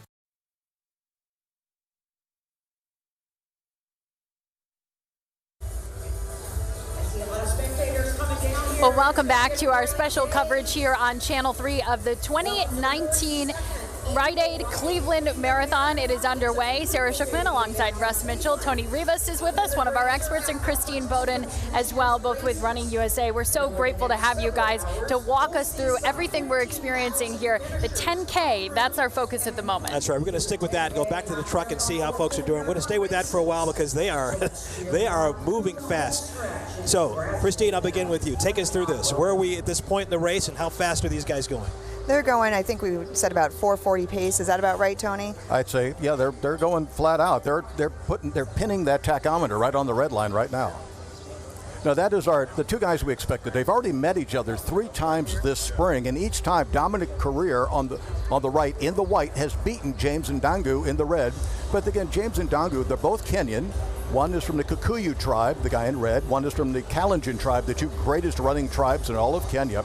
But James Ndangu just got his MBA from Tiffin University 2 weeks ago.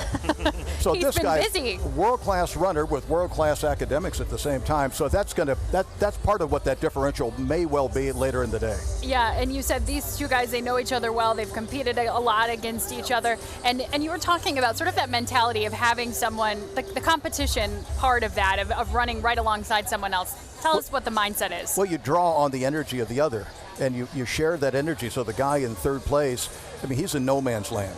So there's no behind him he can see. There's people in front of him he can't run with anymore. So it's easy for him to sort of begin just drifting even farther arrears as these guys go shoulder to shoulder. Now, they're not one mite behind the other, they're duking it out. It's a lot like boxing in many ways. These guys prepare for months for just very few numbers of competitions, and you're literally trying to hurt the other guy.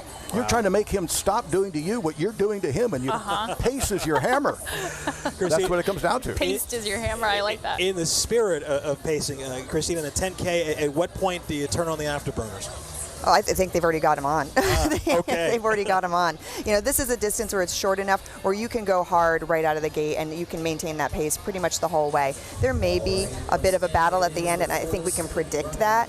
But that last mile, I think, is going to be pretty fast. It'll probably be their fastest mile when they get a little bit closer. And you often see these guys when they're out there, they'll talk to each other, and and kind of a little bit of smack talking goes on out there sometimes. Okay. Especially in this particular situation, as Tony said, that they've raced each other several times this spring already, so there's something to prove out here today.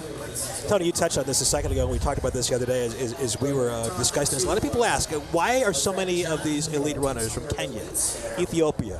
Well, why are so many great basketball players from the United States? Right. That's what they want to be.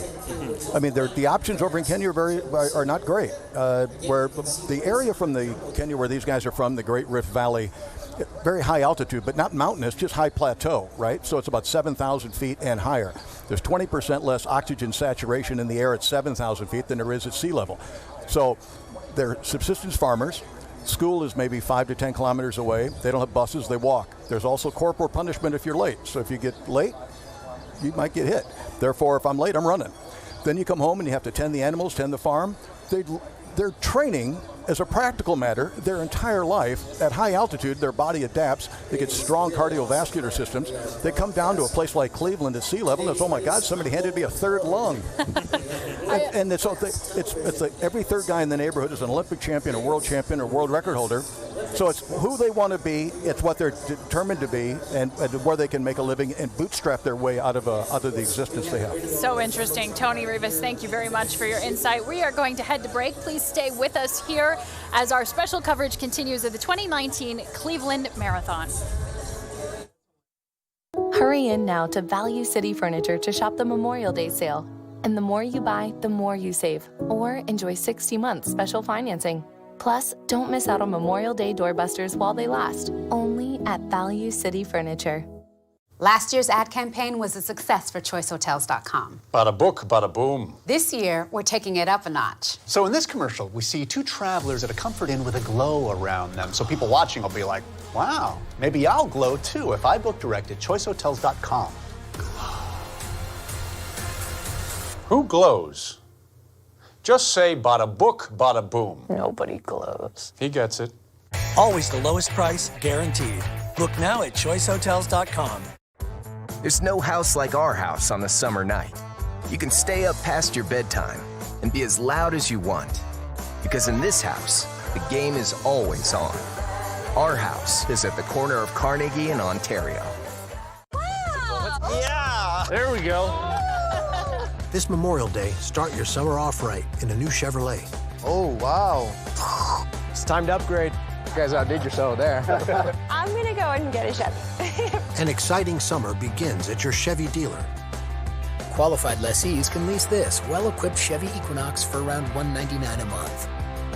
Or during the Memorial Day sales event, get $1,000 bonus cash on these select Chevy models. Today is the day that the old goes away. Today is the right time.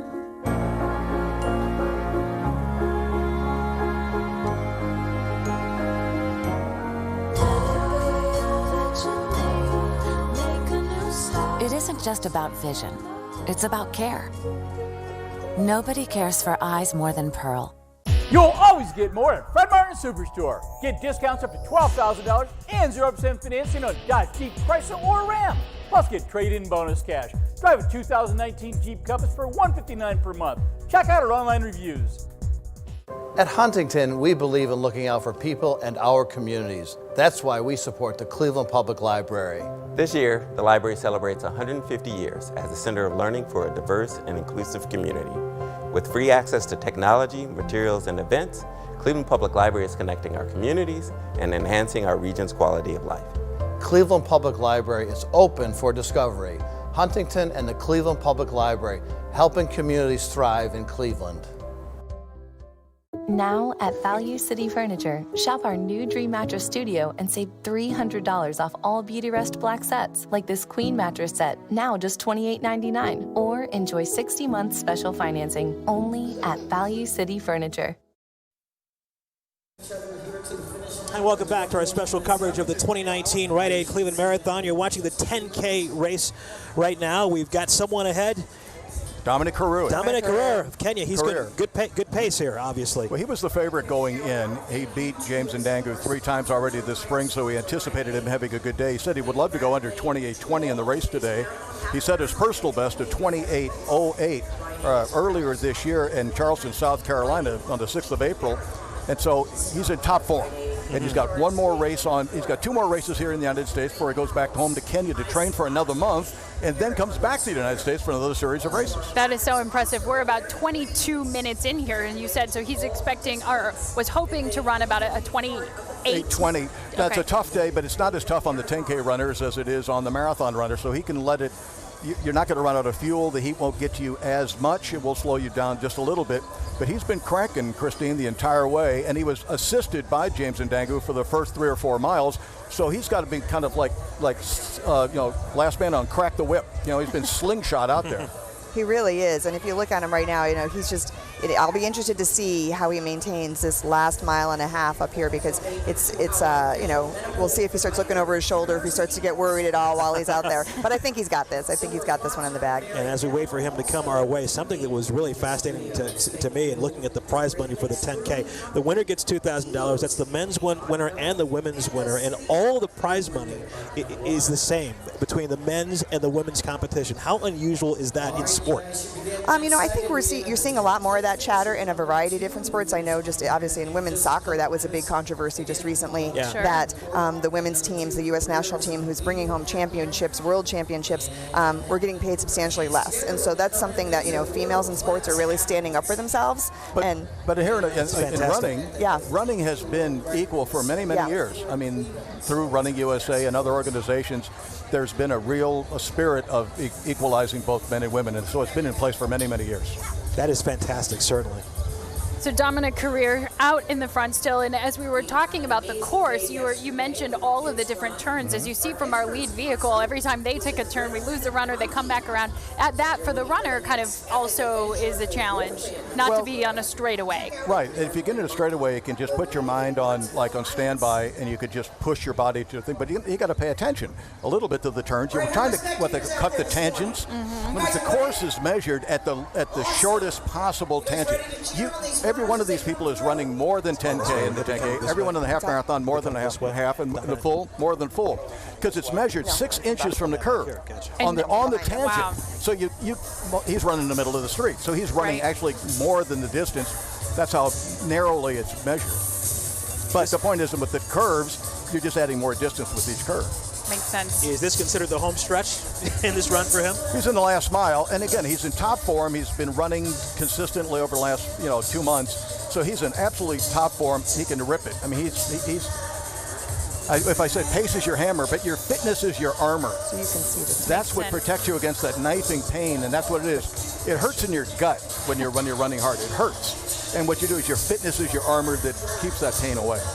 You can see just past Saucy Brew Works now, so he's in the Hingetown area, just on Detroit, near about West 29th. He said he's in about the last mile, and so the last thing he's going to do is come over the bridge. Right, and so that's now realize it's a different course, but back in 1996, the world record was set here in Cleveland.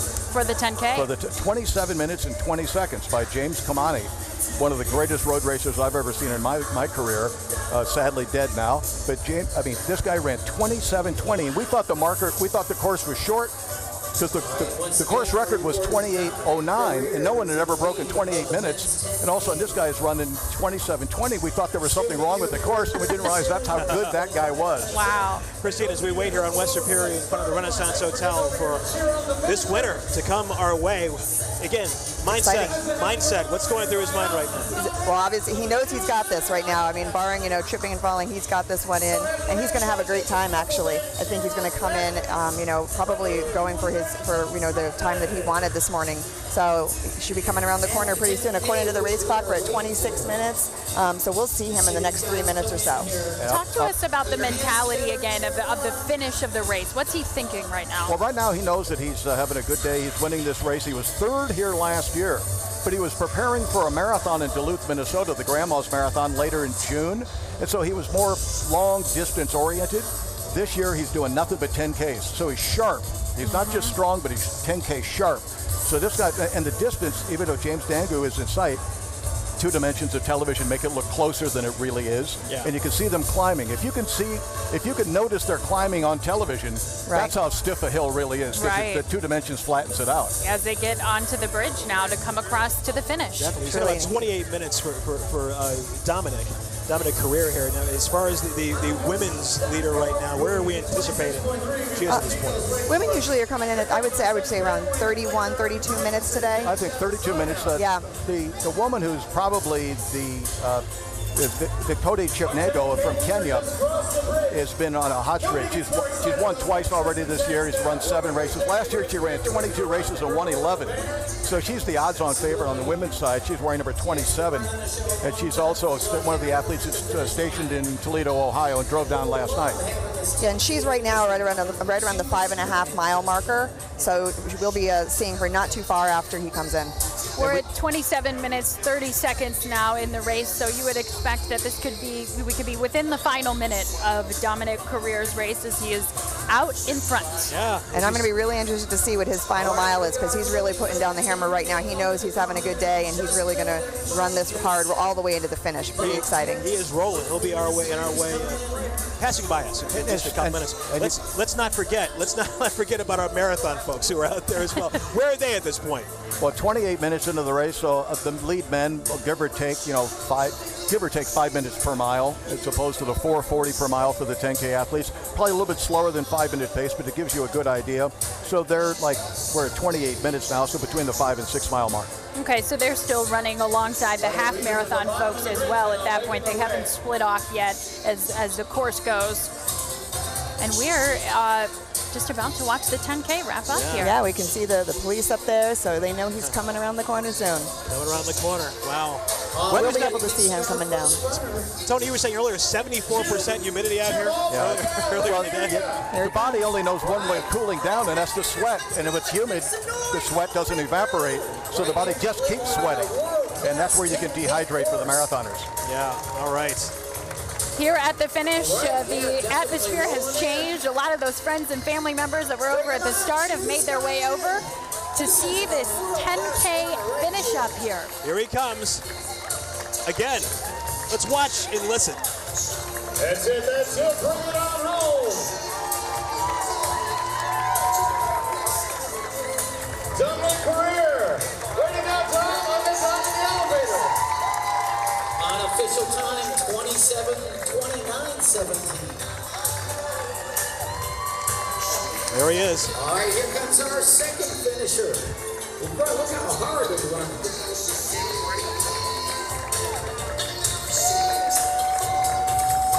James Dangu.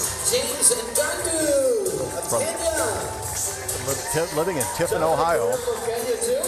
Finishing his MBA. He just got his MBA, and he is now applying to law school. So don't you hate people like that? He's underachievers. Yeah, right.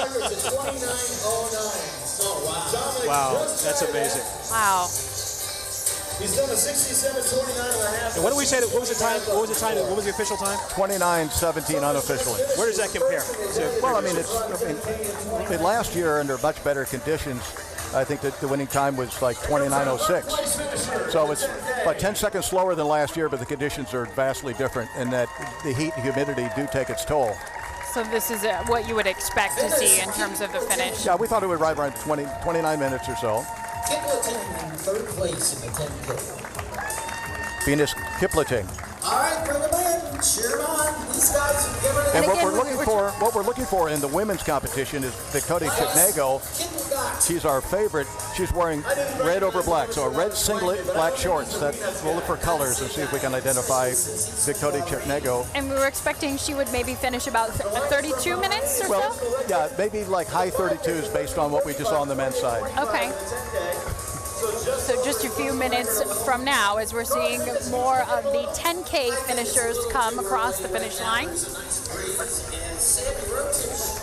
The men's elite finishers. Definitely. So we're seeing so far, how big a factor is the weather today in your mind? I don't think it's affecting them too much just yet. I think it's, there's a nice breeze out there, but as we know, we can kind of feel it up here too. Just it's a little steamy, and I think the longer those folks are out there, that humidity is really what can suffocate you a little bit out there. Yeah, it's kind of it's certainly not overcast out here, but a few more clouds have come out, so the sun is not beaming as much as it was. No, they're not getting today. beat down on yet, but I know that on this course there's not a lot of coverage per se, so it's that's the folks that are out there for 4 hours plus, they're going to be feeling it for sure.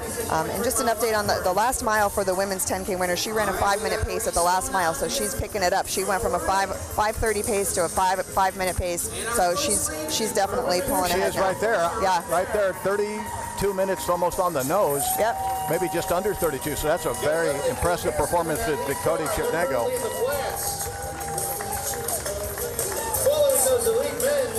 Yeah, she hammered it. Yeah, she really did on that last mile. She really threw it down. So we've just had our men's and there you see her right there, Dakota Chipnego, the women's winner of the 10K this morning.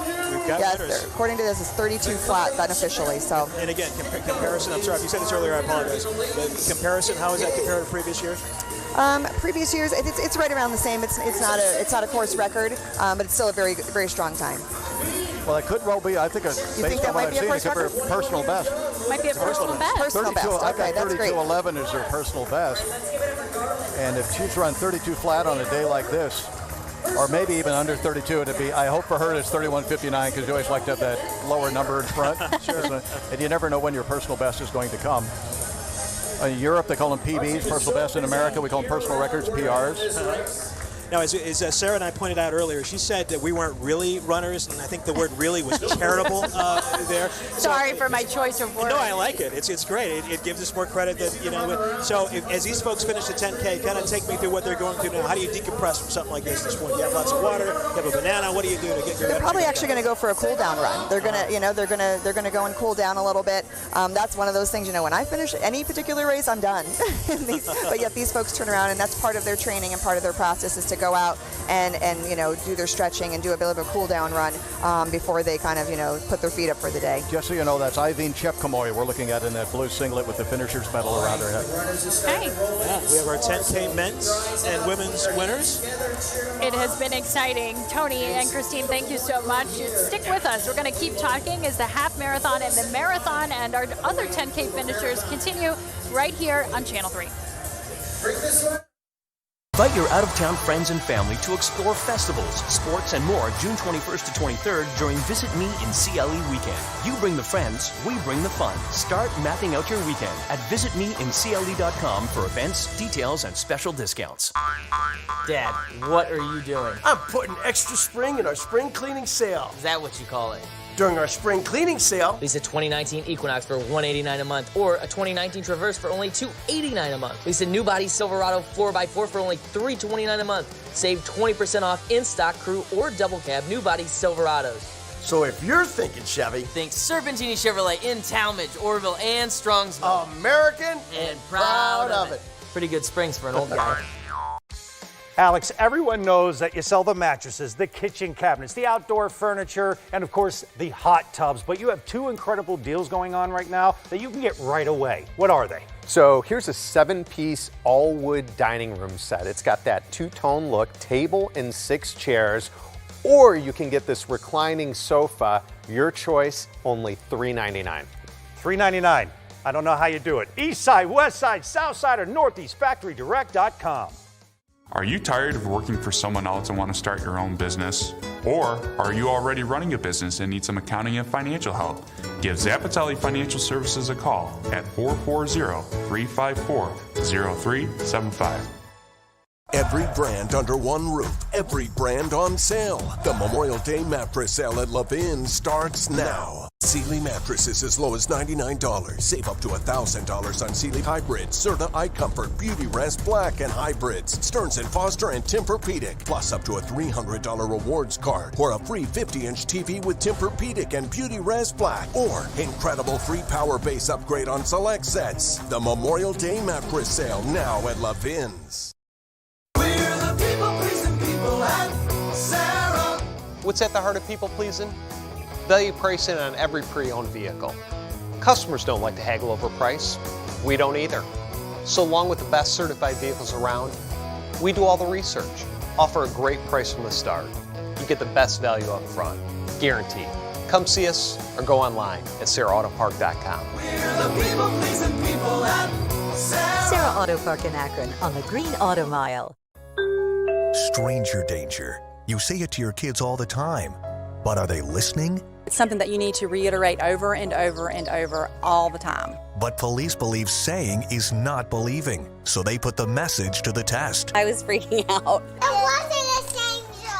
It wasn't a stranger? It was just a donut. It was just a grown-up. What you need to teach the little ones you love most. Monday at 11 on Channel 3.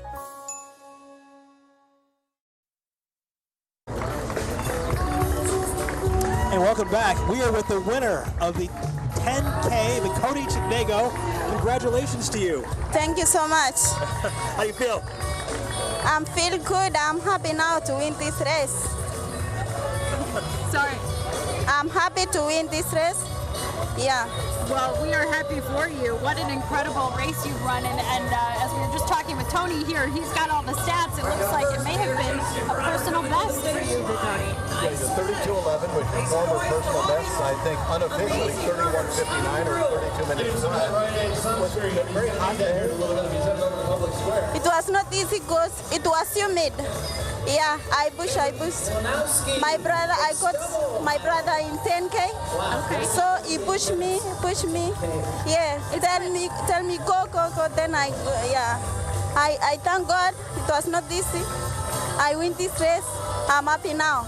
You deserve to be happy, girl. Wow, that's awesome. Yeah. It's so nice that your brother was there to push you along as you were running on the race. Yeah, he assisted me so much. I thank him too.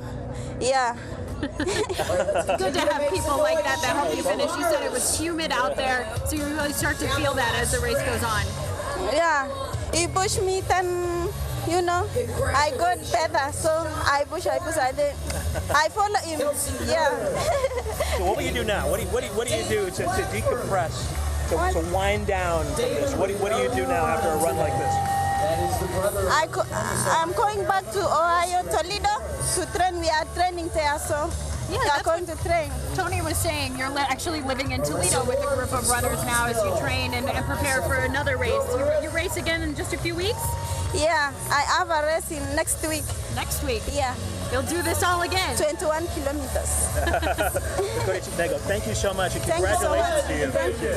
Congratulations. Thanks for coming up here and talking with us. Thank you. Now, for you runners, for you real runners out there, you got to be obviously so proud of what she's accomplished. Oh, 100%. I mean, she's twice as fast as I've ever done this at my best day. I like how she said her brother was out there on the course with her. He was also running the 10K and was really pushing her. Yeah, as you talked about. Well, that sort of encouragement is because, again, when you're hurting, and it hurts very badly, and when you're hurting, all the encouragement you get just makes you just forget about that pain for just a little bit longer. She also probably knew that she was on a very good time despite the weather, and anytime you never know when your personal best is going to come again. And for her to take 11 or 12 seconds off her personal best on a day like this, there's more to come in the future, I can tell. Yeah, that is great. We just got an update from the control room as to where the runners are on the marathon. Could you repeat that, please? I think they said the 9-mile mark. 9-mile mark. Is that pretty good at this point? I did get an update as we look at the men. I did get an update on the women. Helen Mugo from Kenya is leading the women's race at the 10-kilometer mark. She went through in the 36:22. She's on 2:33.30 1:30 marathon pace at the 10K mark, and she's the front runner on the women's side as we look at the men's lead pack. And that's a very quick pace. Because again, in terms of the prize money associated, if a women's competitor will break the 2-hour and 40-minute mark, there's an additional bonus built in there. That's how fast that would be. But last year we saw we saw a young Kenyan woman attack the course in the same way, looking for that sub 240, and she faded badly at the end, allowing Sarah Holball to come through to take the victory. So the more you take a risk for the reward, you're playing a very close game. I like how you were talking about this as a pie shape. So we're still in the early part of the race, so anything that these runners do now can be magnified by the end. And if anyone has any pie, please bring it to us. Christine, in terms of strategy at this point, what if you're at the 9-10 mile mark? What are you thinking? You know, from an elite perspective, they're working in a pack still. You can see some races sometimes where someone will kind of, like Tony said, kind of make a move out there, and they'll pay for that later in the race. Right now, it's almost strength in numbers by staying together this way. It is 7:43 on a Sunday morning in Cleveland, Ohio. You are watching Channel 3's coverage of the Rite Aid Cleveland Marathon 2019. We'll be back after a break. At Wind Supply of Cleveland, we're proud of our partnership with a company known for its built-to-last quality, American Standard. Our relationship goes back decades when my great-grandfather founded the company in Slavic Village in 1922. Looking for new kitchen cabinets? Don't forget to ask about our American Standard showplace. From the sleek DXV brand of bathroom fixtures to Grohe, a global brand of faucet that meets the highest standards of design, quality, and technology. Stop in and let our professional designers help make your dream home come to life. Because at Wind Supply of Cleveland, it's all here. I was confused with AT&T's different packages, complicated contracts, and which internet speed was right for our devices. But I found my way out thanks to Spectrum. Switch to Spectrum with internet and TV for only $89.98 a month. Call 1-855-596-6345. With Spectrum Internet, my family can connect and stream videos at the same time with no data caps. Get Spectrum with internet starting at 100 megabits. Spectrum TV has our favorites like BET, Bravo, and ESPN. Plus TV with over 125 channels with free HD and on demand, both for just $89.98 a month. Call 1-855-596-6345. Plus, with the Spectrum TV app, we can watch live TV on our mobile devices. So glad we switched. How hard was it to switch? One call, one bill. And the best part? No contract. Spectrum will even buy out your current contract up to $500. I'll switch too. Break free and switch to Spectrum Internet and TV for only $89.98 a month. Call 1-855-596-6345. Hi, I'm Maria Harris, and on behalf of the City of Virginia Beach, I'm here to inform you that it is now your right to go beachless. In fact, we encourage visitors to expose themselves to all Virginia Beach has to offer. Go beachless at our state parks. Go beachless at our historic sites, at our restaurants, and our museums. Show us what you're made of. Please come to Virginia Beach and go beachless. We can't wait to see all of you. The rule of three states, things that come in threes are inherently more appealing. We couldn't agree more.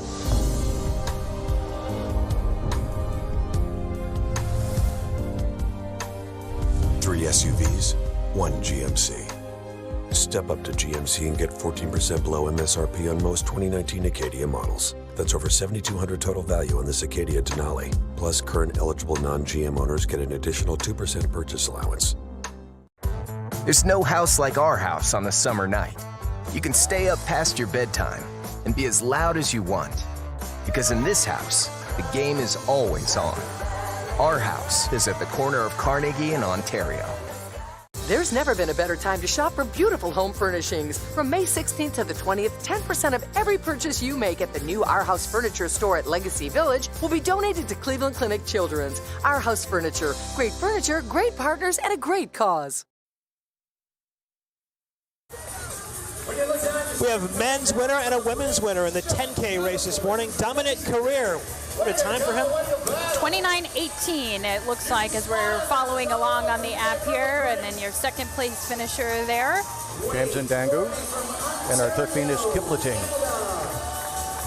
And our winner on the women's side, Dakota Chapego. We just talked to her a few minutes ago.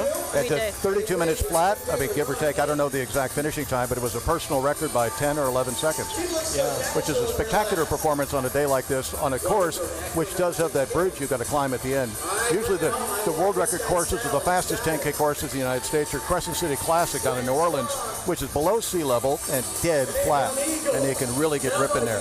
So the fact that somebody can run, maybe right at 32 flat or just under on this course is excellent time. Tremendous day for her, and she was obviously very excited about that accomplishment today. I think she was a little bit surprised herself. She did. She kept saying how happy she was, and I think, you said, she was surprised herself. I don't think she was anticipating that, but good for her today. It was incredibly refreshing.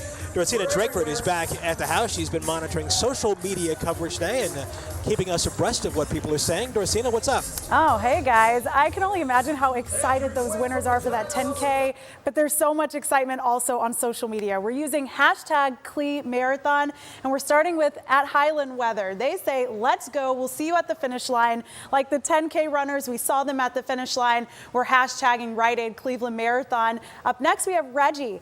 This is the goal here, to get one of these medals. Cleveland Marathon is his office today, so that's kind of nice. Must be nice for you guys out there in the field. And we have someone saying, good morning, Cleveland. Selfie game is very strong today. There's going to be a lot of selfies using that #Cle Marathon. And then we have the shirts. Everyone's just kind of gearing up, getting ready for this marathon and to support those out there already. We have a beautiful shot here from Amy showing parts of the flag, and then we have downtown with the Sherwin-Williams building in the background. Just such a beautiful sight. And then, of course, here is one of the areas where lots of people are going to be stretching. They were earlier. And then, of course, that finish line is going to be where a lot of people are there cheering on their loved ones. We want you to continue to send those pictures, post them, #CLE Marathon, and we're going to air these all morning long. We'll send it back to you guys out there. All right, Dorcina. Thank you very much. And the marathon continues at this hour.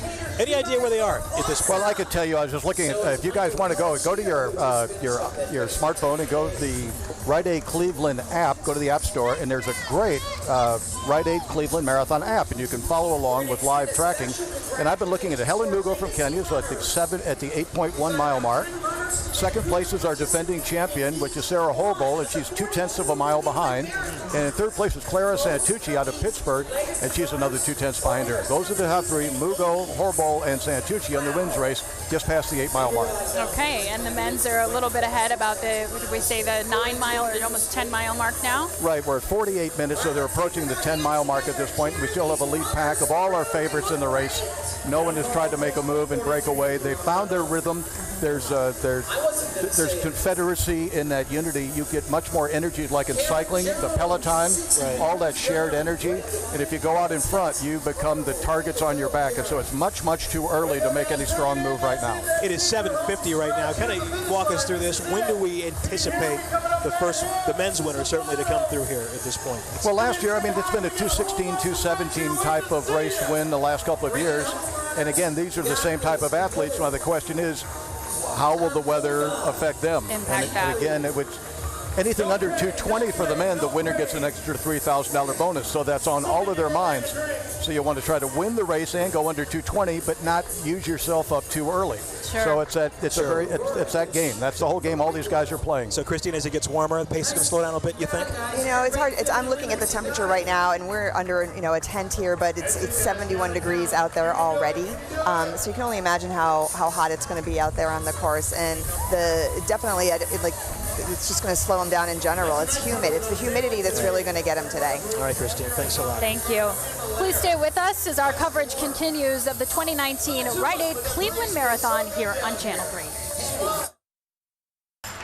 Growing your business isn't just one thing, it's a million little things.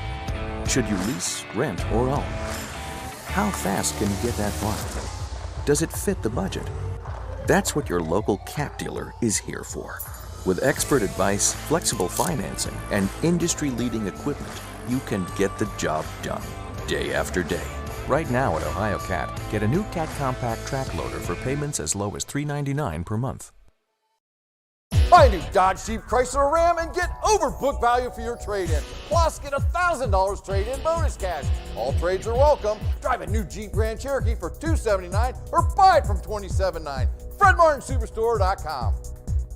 Nothing says summer like a beach trip. So let's promote our summer travel deal on ChoiceHotels.com like this. Surf shop. Earn a $50 gift card when you stay just twice this summer. Or bada book, bada boom.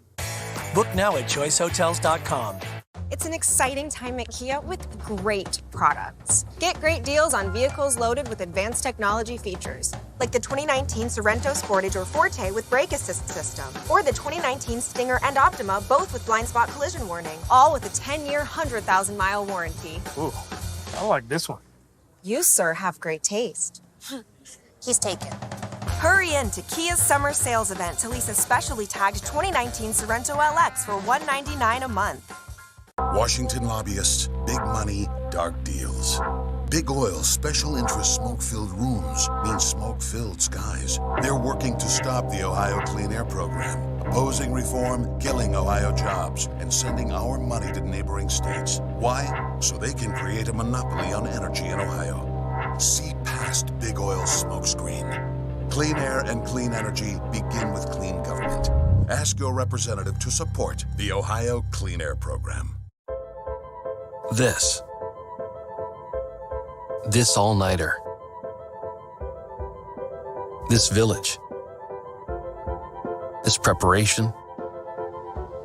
This confidence. At American Family Insurance, we understand what it takes to make your first home a reality. That's why we work so hard to protect it.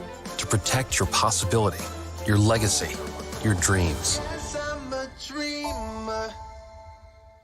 This is the all-new Chevy Silverado. It's beautiful. Beefy and mean looking. It's the strongest, most advanced Silverado ever. The cab is bigger than the last generation. First truck I've seen make you look small. But that's not all. Oh my! Whoa! The Silverado has more cargo volume than any competitor. Very impressive. Qualified lessees can get this Silverado Custom Crew Cab for around $319 a month. Find new roads at your local Chevy dealer. Welcome back to the 2019 Rite Aid Cleveland Marathon. Where the 10K is just wrapping up right now. We've met the winners. Now it's fascinating because, as you would say, the real people are coming in now, and they look so happy they've completed this race. Real people. Yeah. Consider that, folks. The mortals. Real people. The mortal runners. The real The people. mortals there. Very nice. Yeah, we're seeing a whole lot of activity behind us on the finish line. Lots of friends and family, lots of bananas being passed out. There's all kinds of things happening over here as those 10K finishers come across. Wow, Christina, as we watch that, again, the real people coming across, they look so happy, they're so excited, they've accomplished something incredible. How do they handle this different than the professionals are handling it? You know, they're probably going right to the beer garden. Right to the beer garden. So the other folks are doing like the cool down run. Right. These folks are going to the beer garden. Yeah, this is exciting, and I know that 10K was my original first distance, and that's really 5K, 10K in the sport. Those are the step-up races, and so for some people, this is their first time ever finishing a race, is doing something like this. Yeah. And it's life-changing for folks, and so maybe next year they're going to have the courage to sign up for the half, and maybe after that the full. So this is exciting to see them kind of coming through right now. Yeah. It is so exciting to see them. And as we got to talk with the women's winner, you saw just how happy she was to have won. You're seeing those same smiles on these faces as well. They didn't come here to win today. They just came here to cross the finish line. And now they're going to get beer. Yeah. Certainly. So we've got about 45 seconds left before we kick the digital. We'll be back on the air at 9 o'clock. But Tony, let me ask you, as we say goodbye for now on air, the marathon people, where are they right now, and what pace are they doing? 54:09 for the accumulated time right now. The top 5 women are like 9 miles. The men are over 10 miles, heading toward 11 miles right now. And the packs are still well formed. So almost the halfway point. Yep. We're going to continue to watch them and the half marathon runners. When you join us back on the air here at 9 o'clock, you'll see the finishes of the marathon race. We thank you so much for staying with us for the last 2 hours. Going to kick it to digital right now. See you back, as Sarah just said, on the air at 9 o'clock here on Channel 3. Good morning. For now, see you soon. Thanks for watching Channel 3 News. Watch us live wherever you are, on our website, on our apps, and on Hulu or your Roku. No matter where you are, Channel 3 is there.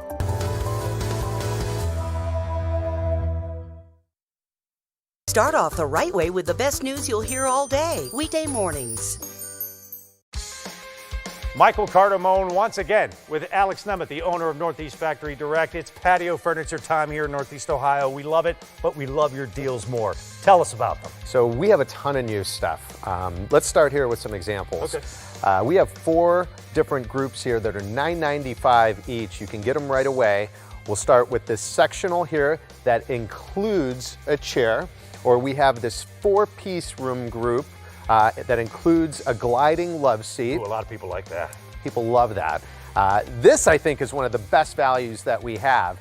This is a 7-piece dining room set. It's all cast aluminum, powder coated, and it's got 6 swivel chairs, including the cushions for $9.95. Wow. Unheard of. And of course, our brand new solid wood high top group as well. And you know what? It's all different styles. So no matter what type of home you have, it can fit people's styles. But if we can move over to these 2 pieces, as soon as I walked in, my eye.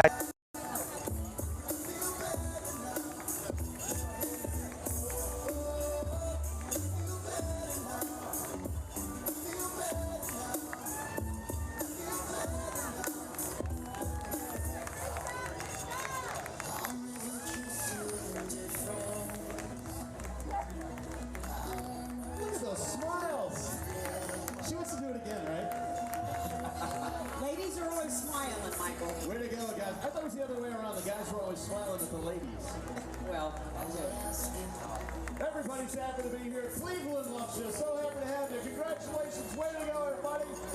All right, bring it home, runners. Nice job. There's a little race going on there. You cannot let him beat you, young lady. He's a gentleman. Just see her wedge him off into the cones just a little bit. She wanted to make him jump and lose a step a little. She's competitive. Yeah, but they didn't elbow each other. That was good. If this were the Kentucky Derby, that would have been disqualification.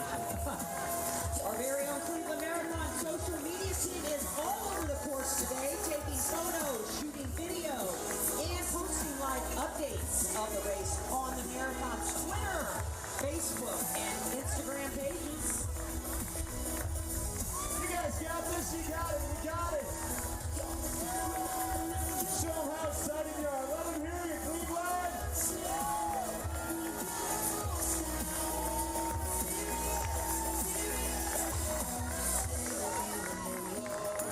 Whole bunch of friends here at the finish line just waiting for you guys. Let's get you a drink. Stop by the party. Say hi to our friends from Great Lakes Brewing and Tito's. DJ Christian De La Vega there with the bands to help the party go along. Our 26.3 rock party. All right, runners, looking good. It's a gorgeous morning right here. Welcome back, everybody, to our digital friends. You're watching our coverage of the 2019 Rite Aid Cleveland Marathon. Wes Mitchell, along with Sarah Schickman, Tony Rivas, and Christine Bowen, our race experts. Back and forth over here, been taking us through the races all morning, keeping us honest, letting us know what's going on at this point. We have a men's winner of the 10K, we have a women's winner of the 10K, as we said earlier. The normal folks, the people who came out here for fun, are now finished the race, and it's fun to watch them. It is. We are having a great time down here. Hopefully you've joined us as we were on the air and here on digital. Of course, we're going to be with you here over the next hour as maybe the half marathon finishes up or so. Mm-hmm. Yeah. And then we'll be back on the air as well at 9 o'clock as the marathon finisher. So everybody's out. The 10K, they're finishing up. Everybody else is still out on the course right now. You were just checking in on that, Tony. Checking in on the men's leaders, and we have 3 men sort of separated themselves. Our defending champion, Philemon Terra, I talked to him last night at the pasta party. He's been suffering with an Achilles tendon injury throughout the year. He's not in full shape. He's here because he is the defending champion. Didn't expect it to run well. And in fact, he's back in 4th place right now, but the gap is open. We've got 3 men who have the lead, and that's Edwin Kamayo, Francis Miaro, and Kipkoech Ruto, all of Kenya. And we can get into their stories, but it's in the oranges, Edwin Kamayo. Now, here's a guy. How'd you like this guy? This guy literally, on April 7th, ran the Hanover Marathon in Germany. So like a month ago, he ran a marathon. He got 5th place in 2:13:25, and now he's bouncing back 1 month later to run here at the Rite Aid Cleveland Marathon, and he's got the lead. 2nd place, Francis Miaro. He's the tall, thin guy on the right-hand side, and then Kipkoech Ruto is the other guy in that lead pack. But Francis Miro is 19 years old in his debut marathon. It's his first marathon. I said, 19 in Kenya, you're just bulletproof. I mean, nothing bothers you. I mean, you could just run till the end of days. But the thing was, the race did not bring him in. His training partner, who is one of the greatest Kenyan runners, a guy named Badan Koroki, silver medalist in the World Half Marathon Championship, silver medal in the World Cross Country Championship, one of the top dogs. That's his training partner. He lives with him. He paid his way to come over here to run his debut marathon in Cleveland. Now that tells me something. That's a $2,000 air ticket at least. And if someone's going to pay the freight for that, that tells me this kid's in shape. Wow. He's here to win. You mentioned the pasta party earlier. Christine, take me through this, okay? I've been around runners who the night before had this pasta feast. What does that do for one come race day? You know, a lot of it's really tradition. You know, people talk about the carbo loading that goes into the night before a race. You know, for these elite athletes, you know, they're probably on a very restricted diet. You know, they're not going to try anything new, anything that's not in their normal diet. But it is a great time to kind of celebrate and get together. And it's just a traditional thing that many races have adapted. And you know, but you don't want to fill up on pounds and pounds of pasta the night before a race for sure. Wow. That was the part that sounded so fun. That did sound like fun. Yeah. that in the beer garden afterward. I know. I'm not saying I wouldn't enjoy the pasta party. Well, Russ, what it comes down to is you run out of your primary fuel sources, your glycogen stores. That's the primary fuel. You run out of that about an hour and 50 minutes of running, an hour and 50 minutes. And of course, the marathon's longer than that. So what they did is they carbo load to try to pack as much, of the carbohydrates, which is where the fuel comes from, as they possibly can. And back in the old days, they usually used to do they used to deplete. For 2 weeks, you would eat none of it. And then the last couple of days, you would just overload, thinking that you could spring load. It didn't work that way at all. And if you don't eat carbohydrates for a couple of weeks, you turn into a real nasty person. You're pretty hangry by that point, for sure. So fortunately, that old wives' tale has been diminished. And as like Christine said, the pasta party is more of a tradition than a necessity. Because people have got nutrition down pretty well now. Let's talk about the elite athletes. Are they eating along the course at all? No, they're not eating. They have their individual hydration out on the course. They'll have individual tables, labeled bottles of what their specific hydration is. Okay. A little bit of everyone has their own little custom formula, but they're not. If they're eating anything, it's going to be some sort of supplemental, like a goo packet, but very, very limited. They're used to doing this without having any major fuel out there. I'm sorry. Go ahead, Tony. No, I'm saying that the marathon is like a delineation. The marathon is the longest distance of the traditional races. 2 weeks ago, I was in Sacramento, California, and we were doing a 100-kilometer ultra marathon live stream. They're going for the world record, which is 6 hours, 9 minutes, and 14 seconds. And nutrition and eating is a necessity in these ultra events. And these guys have got it absolutely down to a science. I need between 300 and 400 calories per hour. I need 16 to 18 ounces of fluid per hour. I mean, the ultra distance, you've really got to pay very close attention. Here at the marathon distance, as long as you're getting your replenishment drinks at the elite level, you should be fine. Okay. We were talking earlier about there are a lot of nice people along the route, fans, who want to hand the runners water. And you said that's a no-no. These folks normally will not take that for several reasons. No, an elite runner would never take something in that sort of situation because they don't know what's in it. And so with just monitoring, they don't want to upset their stomach, but also, heaven forbid there's something in there that could just make them not feel well, or with in drug testing in certain environments, you would never take something that you have not, or your trainer has not specifically prepared for yourself. Is there drug testing at the Cleveland Marathon? There is not. There is not. But in the New York Marathon, Boston Marathon, those probably, right? There is drug testing there. It's a very expensive process to go through, so it's for some events cost prohibitive. And if it's something that the prize money isn't outrageous, sometimes it's not worth that investment. So the wind is kicked up out here considerably. Yeah, you're definitely hearing it on our microphones, and we've been talking about the weather all morning and how the humidity is impacting the runners. This breeze, is that helpful?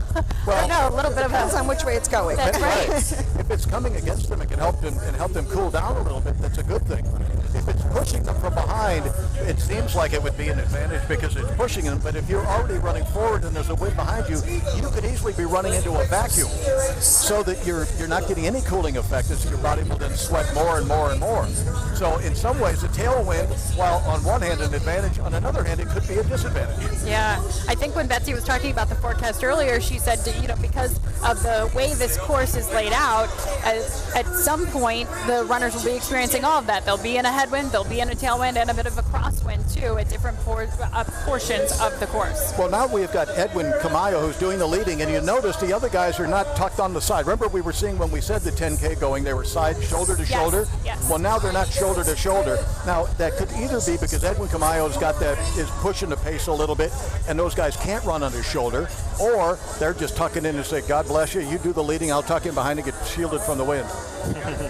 One of those two. Yeah.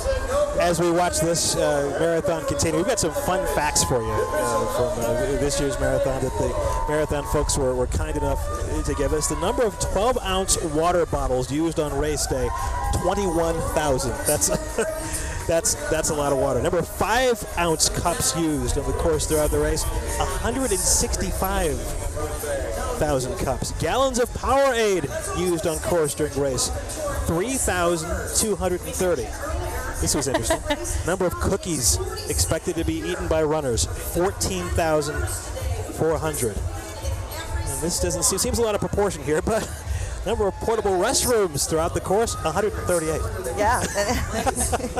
It's very important. Seems like you need more than that. But this is something. Number of people over 65 years old to run the full marathon. Over 65 to run the full marathon, 26.2 miles to finish, 50. And that's a great number. You know, folks who take on this sport, I mean, a lot of folks don't start until later in life. I know I didn't run my first marathon until I was, just around 40 years old, and it's, because you progress up. But it's a challenge, and it takes a lot of commitment by not only you, but your family supporting you if you're kind of going out for long runs on the weekends. So that's impressive to see. Now, what made you start? You said at age 40 is when what was it? What was that catalyst? You said, I've got to do this. So it was sort of funny. I had young kids, and I was living in... You're fine, go ahead. Okay, and we were living in Virginia, and there's a wonderful 10K race there, and I thought, why not? They kept advertising a training program on TV, and I thought, I'm going to sign up and do this, and my husband was like, you don't run. And I was like, yeah, but there's a training program, it says I can do this, and so I did it, and I remember meeting someone there, a very good friend of mine, and we talked, and we didn't even know how far a marathon was. We didn't even understand 26.2 miles. So, and then she did it, and I was like, well, okay, I'll do it too, and then it's a saying that once you cross that finish line, life is never the same. And it's true, because you realize it's not only a physical, but it's a mental challenge, and you do feel pretty invincible once you've done it. You don't think that there's nothing you can't do after that. And for you, the rest is history, right? Yes. We are so grateful to have you, Christine, and you, Tony, as our experts today. And I bet there are a lot of people out here on the course whose stories are sort of like that as well. They experienced it once and had to keep coming back. Betsy Kling has been watching the weather, which of course has been a big story for us this morning. She joins us here. She's somewhere over here near the finish line, but I don't see her. Let's see if we can go to her now. Hi, Betsy. I'm literally directly behind you. Hi, guys. This is a perfect spot because I can see the big screen there. I see you guys, and I saw this beautiful lady come across the line. This is 12-year-old Fiona Frazier. How was your time today? Good. It was really fun. So you just ran a race this morning. Your mom ran also, and you beat your mom. Yeah. When did you get into racing? When I was in 5th grade, about 3 years ago. Why run? Because I wanted to get in shape for soccer and just be healthier. Yeah. For soccer. What about the future, though? I mean, Betsy, I think we might have, a lot to come. What are your goals? To run a half marathon in high school, probably. Yeah, that's my goal. Half marathon? You think you might push it a little further? Yeah, probably. This is your third one of these, right? Yeah. What's it like when you're out there and you're getting up to the finish line, you hear the loud music and everyone cheering? I just want to end. My legs hurt so bad that I just want to keep pushing and end. Yeah. And I have to tell everybody, too, as we're waiting on the half marathon finisher to come up, Fiona, you, girlfriend, beat a lot of adults. A lot. Like, I'm not talking like thousands of adults. What a great finish. How does that feel as a 12-year-old girl to do that? Amazing. I like to beat adults. It's really fun. I like to beat adults. Well, her mom, MC, come here. You got to do this. This is Fiona's mom, MC, who also also ran. How proud are you of this girl? I am so proud of this girl. She did an amazing job. This is her third year doing it, and she does great every year. So how did you get started running? So my parents have been runners, and they got all of us out there because they wanted to get us tired so we'd go to sleep, because I'm the youngest of 7. So they said keep kids active, healthy, and happy. Congratulations on a great race today, Fiona. Congratulations to you. Awesome job. The half marathon winner is coming up right now. Let's go ahead and we'll check it out. If we can get right up to that finish line. We've been watching people come across, and I'll tell you what, some people are coming across with smiles, and there's a lot of people that are coming across and they are not feeling so good. So here comes that half marathon winner right now. Cruising to a victory at 1 hour, 10 minutes, and 24 seconds. Ken Sullivan is the half marathon champion. That is an incredible time. You know, just over 58 minutes is the world record for the half marathon. So we'll give Ken a couple seconds here to recover, make sure he's okay. He's going to get his medal, and he is right now just kind of breathing, as you can imagine. Yep. So we're going to give him just a couple minutes to recover. As we've said before, there's a lot of people that come across, and you can imagine the just stress that their body has been put under as they're running this. You know, whether it's a 10K or the half marathon, you've run before. You know that your body gets beat up in these races. It really does. Yeah, I mean, you have to be prepared, essentially, to cross that finish line, the hard work and training that comes in. So I think unofficially we're at 110, Betsy. Yes. So the half marathon 107 set in 2007. That's the record. So just about 2.5 minutes short of that. But that's an incredible time right there. Yeah. At 110. And with the heat that they're dealing with, so you can imagine the overheating. Thank goodness we do have a breeze, which is a bit of a challenge. But I mean, look at these people coming across, and like I said, there's people, they have smiles on their faces. There's other people that just are, you know, literally have pushed their body to the limit, and they just want to finish it up and get it done. So let's see if we can grab somebody here. This will be fun, right? Okay. Look at all these great faces out here. How was it? Good race? Did you do okay? Good for you. That's new to the finish line. How was your race today? Did you good? You did great? Awesome. What's your name? Michelle. Where are you from? Bay Village, Ohio. Hi. Have you run in the Cleveland Marathon events before? No, this is my first time, and I'm preparing for a triathlon. Good for you. The USA Triathlon this summer? Good for you. So what's this course like? A couple of hills, which makes it very challenging. So it's, I'd say it's moderate.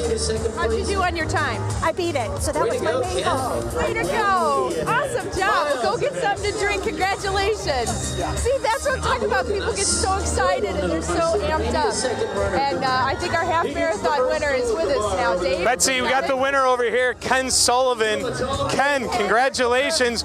Watching you cross the finish line there, you just gave a nice little fist pump, man. You were fired up. What's that feeling like? I grew up in Cleveland, lived here most of my life, actually moved to Pittsburgh last summer. My fiance's in residency there, so it was just great to come back, great to be here. It just felt a little emotion coming in and seeing the crowd, and so it's fun. It's a great event. You get to go back to Pittsburgh and tell everyone Cleveland rocks, and you rocked it out here. Exactly. How about that time? I don't think we've had anyone even come in second yet. Yeah, I was happy with it. It's definitely hot out there, so I wanted to be conservative the first couple of miles, and I think that helped. Definitely got water every chance I could, so felt better than I expected the last couple of miles. So, what were you feeling when you were out there? How was the weather? Do you feel like it worked for your style of running? It's really warm. I think that's tough for everyone. I definitely have had success in more adverse conditions in the past, so I think I handle that reasonably well, but when it's this hot, it's hard for everybody. So, tell everyone your history. How many marathons, half marathons have you run? What's your best time? This is the third year actually I've won the half here in a row. So it's definitely a tough course. I've run I think 68:40 at Akron before. That's my best, but I definitely to run 110 something here. It's a challenging course. Coming out of the flats, and it's challenging. It's a good tour at Cleveland, but it's challenging. How is the crowd out there? I mean, it's great weather for the crowd. Everyone very supportive? Yeah, the crowd was awesome. You know, people lining the whole course. Even Detroit, you know, Detroit Road coming in can be a little lonely sometimes, but there were people out there in lawn chairs today, and so it was great to see the city come out and support the event. So, for you, are you trying to set a record? I mean, if you can, I mean, you were close to it. Honestly, I wasn't really thinking about that. I wanted to, you know, really try to win again, and especially with how hot it was, you know, wanted to be careful early on and not get in over my head. So, but thank you so much. Yeah, congratulations, guy from Lakewood winning the half marathon here. That's what it's all about. As we send it back over to Russ and Sarah, half marathon winner. We got plenty more to come down here. Thank you. Excellent. Awesome. Excellent. Congratulations. Jill, can you hook us up? We can't hear anything anymore. Anyway, you are watching our digital coverage of the 2019 Rite Aid Cleveland Marathon. Russ Mitchell and Sarah Schuckman, along with Tony Rivas and Christine Bowen, kind of taking you through this as we roll on. Nobody can hear anything. Jill, we're on digital, so this is loosey-goosey. So I'm going to ask the folks who are working on this to fix this so we can hear each other. But anyway, Sarah, it's been an interesting morning for us, hasn't it been? It has been an interesting morning, Russ. This is my first experience, I have to say, being down here at the finish line, and it is incredible, the energy we have seen. In fact, I think we just had another finish. Did the first cyclist I think our hand cyclist has just finished the marathon. There were two of them. Two of them. 1 hour, 16 minutes and change. Oh, he went off a little bit earlier. They went off a little bit earlier. I think they started about 10 minutes early. Right, so 1:26, give or take. Okay. You're hearing Tony Rivas with us now, one of our experts as well, who's been keeping track of all the data. You've got lots of notes over here, Tony. The half marathon, we were just catching up on that as we heard from Ken Sullivan, of course, the first place men's finisher. What are you watching right now? What are you paying attention to? Well, the elite men, the elite women, and Filament Terror, who is our defending champion, has rallied and he is now gone to the front.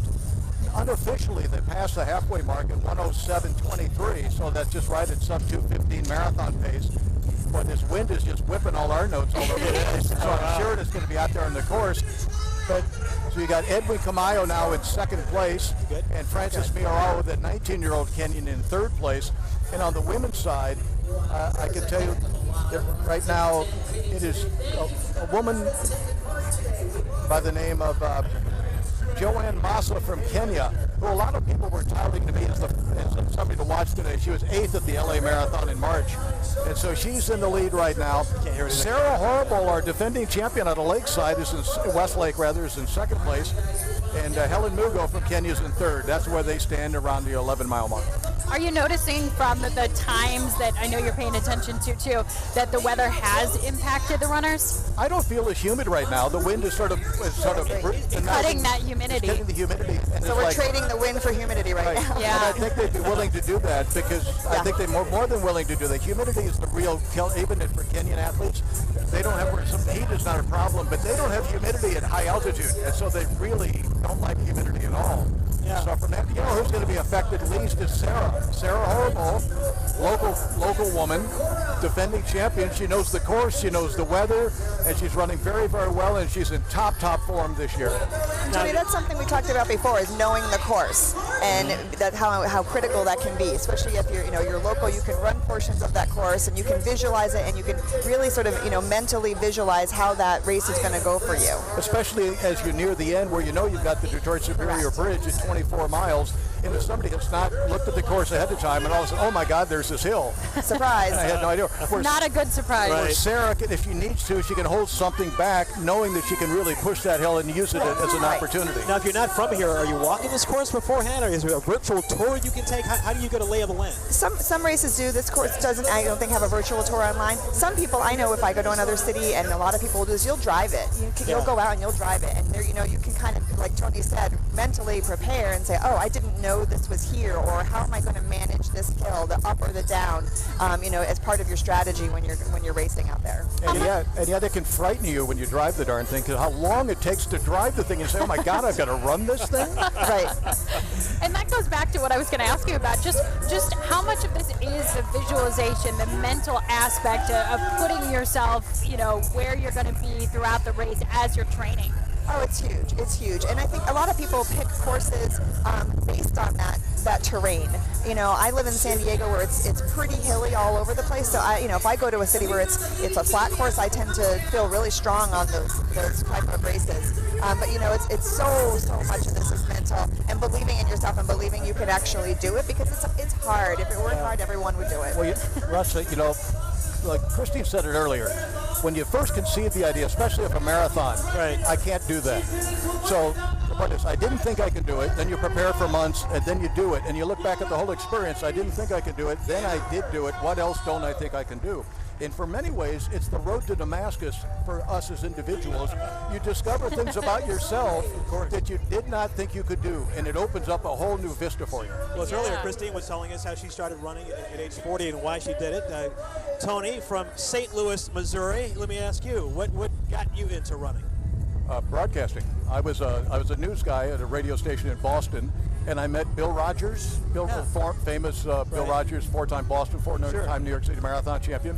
I was jogging a little bit, but I met Bill socially, and so I asked my news director, let me cover the marathon this year in Boston in 1977. I know Bill, and as it turns out, it was a hot day. Bill didn't do well in the heat. He dropped out, but I went from talking to criminals and lawyers and judges and other such people and dealing with runners, and I weighed it, and I said, you know, I like these people better. And I started a radio show called Runner's Digest in Boston, and one thing led to another. I expected this romantic story of you running along the Mississippi River. I was a high jumper. When I was a kid. 11 steps and reconsider. Look, there's Betsy Kling. Hey, Betsy, can you hear us? Stand by. All right, I guess we have the second place lady about to come in. I do. I'm so excited. Our half marathon female finisher, our winner is here. Congratulations. Thank you. How was your time today? It was a little slow. The temps are a little warm, but it was still a good training run. How did the wind impact the race? You know, I didn't notice the wind too much, but I'm sure the people that are running the full are going to feel it. So your name and where you're from? My name is Nicole Camp, and I'm from Sterling, Ohio. Down in Wayne County, everybody, our Wayne County friends. So you came up at what time this morning did you have to get up to get ready for the race? 4:40. Set my alarm. I am not a morning person. So, yeah, it was early morning, but you know what? Everybody else is out here doing the same darn thing, so it's just a great place to be, on a Sunday morning. And how long have you been running, and how do you train for an event like this? I have been running since at least 18 years. Yeah, since I was a sophomore in high school, so it's been a while. You know what? I'm training for a full marathon right now. So, this was the training run, no tape or anything like that, so it was just a nice day to be out here with everybody. That's fantastic. Get on there and recover, girlfriend. Congratulations. Nice job. How cool is that, to be a hometown girl and get to be the champion of this race? It is so fun to watch. Our first hand cyclist came across. Anthony Robinson is his name. I can't wait till you get to meet him. If you can only imagine like a sprint on a bicycle, he flew through here like Mach 10. It was unbelievable. And he did the full marathon on a hand cycle. We have another hand cyclist, Holly Kester.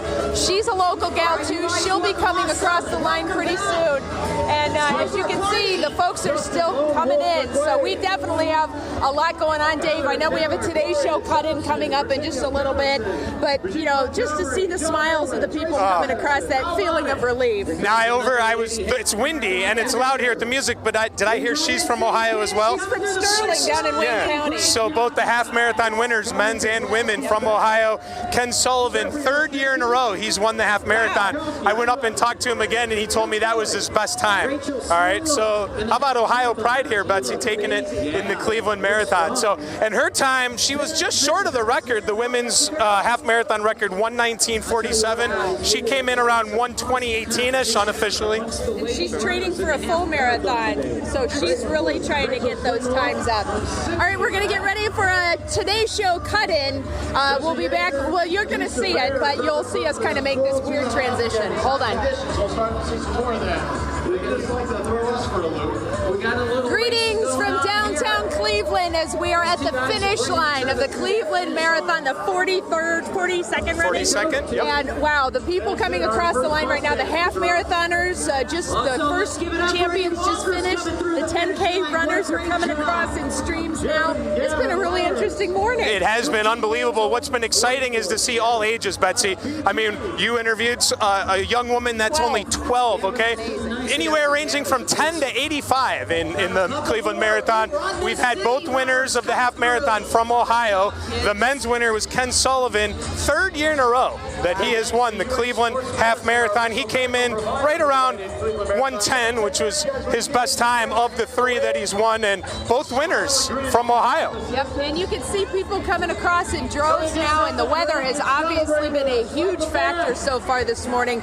A lot of heat that these runners are dealing with, and as you may have heard, if you've been watching us on our stream at WKYC.com, we're streaming everything all the way through 10 o'clock, but we've been hearing that the runners perceive the temperature to be 20 degrees warmer than it is just because they are powering through this heat. The breeze is helping at this point, but also it can knock you off a little bit. Yeah, I've talked to a lot of runners. Many of them would like it to be 40 or 50 degrees. Well, we do have a chance for severe weather later today, and that, of course, is behind the front. Michael Esteve is keeping an eye on things back in the studio. Michael? Betsy and Dave, good morning to you. And yeah, for our runners out there, they're contending with not only 72-degree heat, but look at those dew point temperatures at 64 degrees. Here's the problem. It feels really sticky and muggy out there, compliments of that dew point temperature. And throughout the morning, we're looking for temperatures only to rise from this point forward. Upper 70s will make it into the low 80s later on this afternoon. That wind from the south gusting downtown over 15, upwards of 20 miles per hour. We're dry right now, but as Betsy mentioned, after about the 3 to 4 o'clock hour, scattered showers and thunderstorms in the forecast that linger through early tomorrow on Monday. I think Monday afternoon at this point looking pretty good. Your Universal Windows Direct full 7-day forecast in the meantime showing you temps today in the 80s. By Monday, Tuesday, back in the 60s, scattered showers and thunderstorms Wednesday, Thursday, Friday. More coverage, WKYC.com.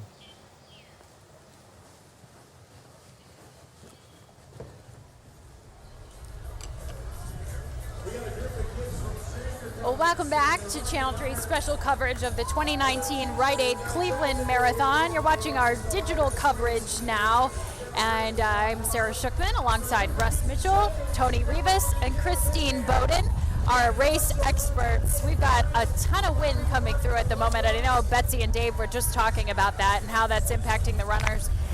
Weather has been the big story, mostly because it's been nice, but we are noticing it now. Our papers are flying everywhere. Our mics are hard to hear. They're still working on that, trying to just clear up the sound for us a little bit. So we apologize if it sounds like we can't hear each other. It's because we can't.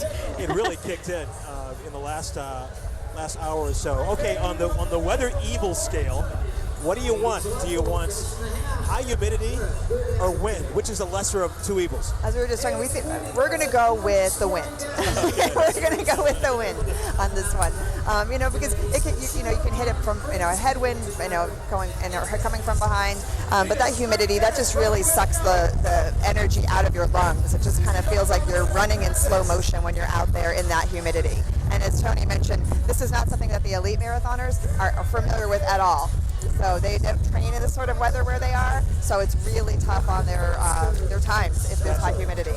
Will Ewick is on our truck out and about with the marathoners. He's been keeping an eye on what the front runners are doing. Will, what's up from your end? Yeah, Russ, it was interesting. It was really a 5-person race for the most part. There was a pack of front 5 that all the way through Tremont area as well were the 5 group that were together, and then slowly one by one they started to kind of peter off a little bit and then get down to about 3. Interesting was I was trying to watch a little bit to see who that was taking water as they were coming past, because I noticed there was one person that kept not taking water, and I found it very interesting, and then I found out that was the 19-year-old, so that was youth at its finest, really. He was passing up on the water. That was Francis Murajo. Now, they eventually worked their way down to about 3, and now the winner the leader of the pack, is Philemon Tahrir. Now, he's a guy that is no stranger to this course, no stranger to Cleveland, somebody that has won this event in 2013, 2015, 2016. He took second last year, so he knows Cleveland very well. He's done very well here, and it's been fascinating to watch that group of 5 go down to 3, and it was 3 for a while. and then he just took off. And I've seen him look back over his shoulder several times before. Now he just made that turn and is coming back toward the people that he is now pacing. And there, down a long stretch, we looked back and there was nobody else. There's the second place guy right there that he's passing there on the turn. But he's got a pretty comfortable lead right now as he keeps looking back. And I've noticed he's taking more, as you could see him grab a Powerade here or a water. He's taken more of that as the race has gone on. A, it's hotter. A, it's a higher humidity. But I also think he feels pretty good about his lead right now as you see him take a look back there to look where the second place person is. The second place person is Edwin Kumayo. They kind of went back and forth, exchanged some first and second places for a while, but right now it is Philemon Tarir out in front from Kenya, 33 years old. Again, he has won in 2013, 2015, 2016, took second last year in this race. So a guy that is no stranger, and he's hoping to cruise to victory again as we are now past the halfway point, and he's headed back home, guys.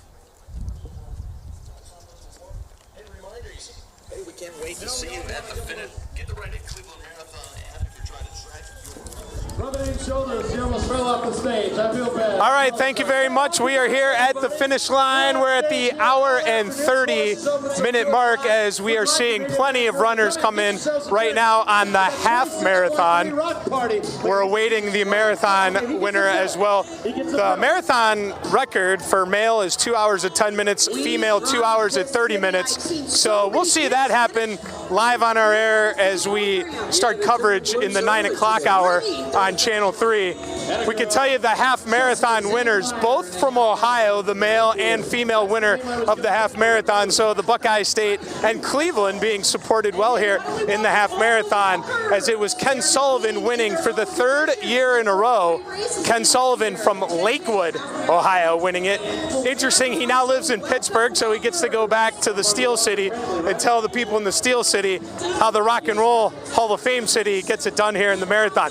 The other big story today has been the weather, certainly. We've talked about it many times, about how runners would prefer to it be about, some would tell me 30 degrees, 40 degrees, 50 degrees. That's definitely not the case today, as the wind is also playing a major factor down here.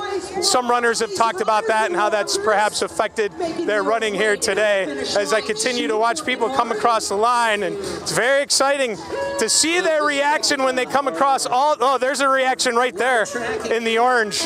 I mean, the excitement that you have, the jubilation when you cross that line.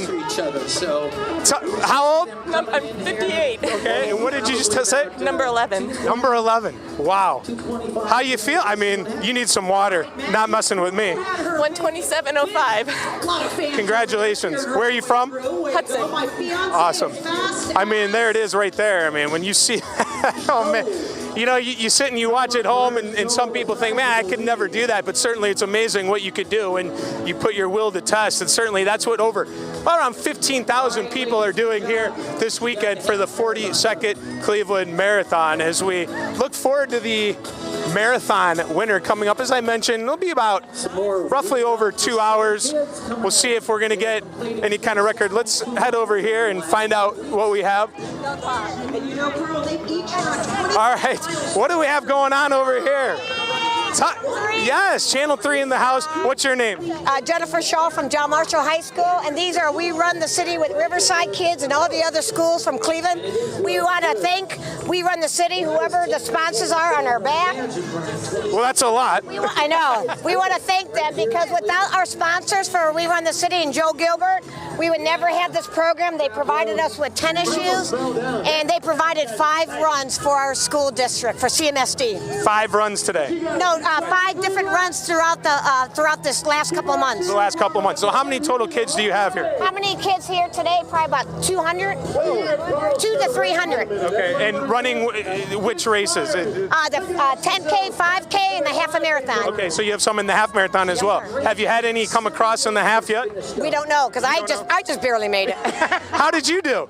1 hour? Yeah, we did great. First 10K, we did great. It's our first 10K. All right, what's your name? Rose Patello. Okay, how did you do? What did you race? I did the 10K, my first 10K. So thank you to JJ and all these kids for making it an amazing experience. All right, well, let's talk to the kids then. How'd you do out there? I did good. You did good? Which race did you do, the 10K? Yes. What was that like for you? It was pretty fun and more experience. Good experience. Do you feel like when you were out there, you were well prepared, that when you were running, you knew how to handle this? Because, I mean, that's part of the battle, right? Yeah. Yeah. How about the weather? It was pretty nice, but then it got a little hot out there. And that's not good for runners on the marathon or half marathon or 10K. Yeah, it's not. So did any of you run together? Did you guys separate? You ran together? No, I ran with him at first, and then we separated. Oh, okay, you got separated.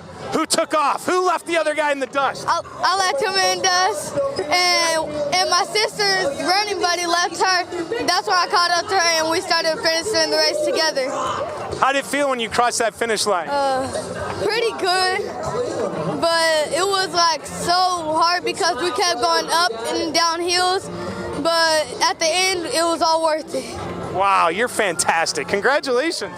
Thank you. What about, who haven't I talked to yet? How about just the scene here and everyone all around cheering you on? What's that like? It's pretty amazing because now, you know, like random people are cheering for you, and it makes you joy, like makes you want to run faster. I don't know.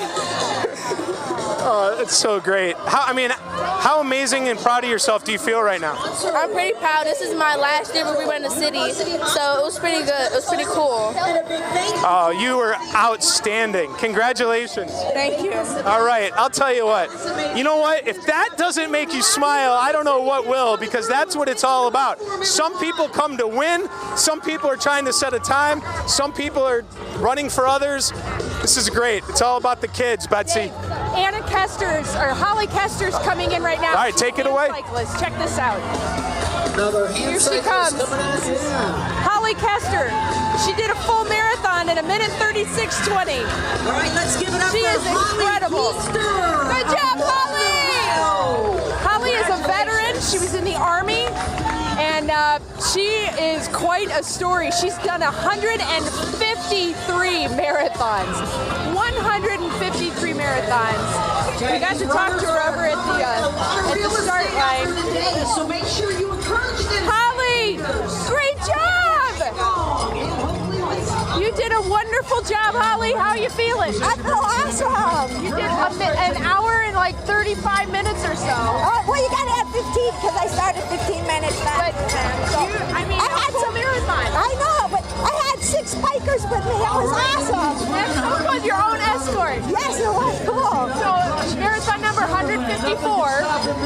And where are you going from here? I go to Buffalo, New York next week. That's incredible. Well, good job, Holly. Congratulations. Just an inspiring lady. I'll tell you, she's amazing.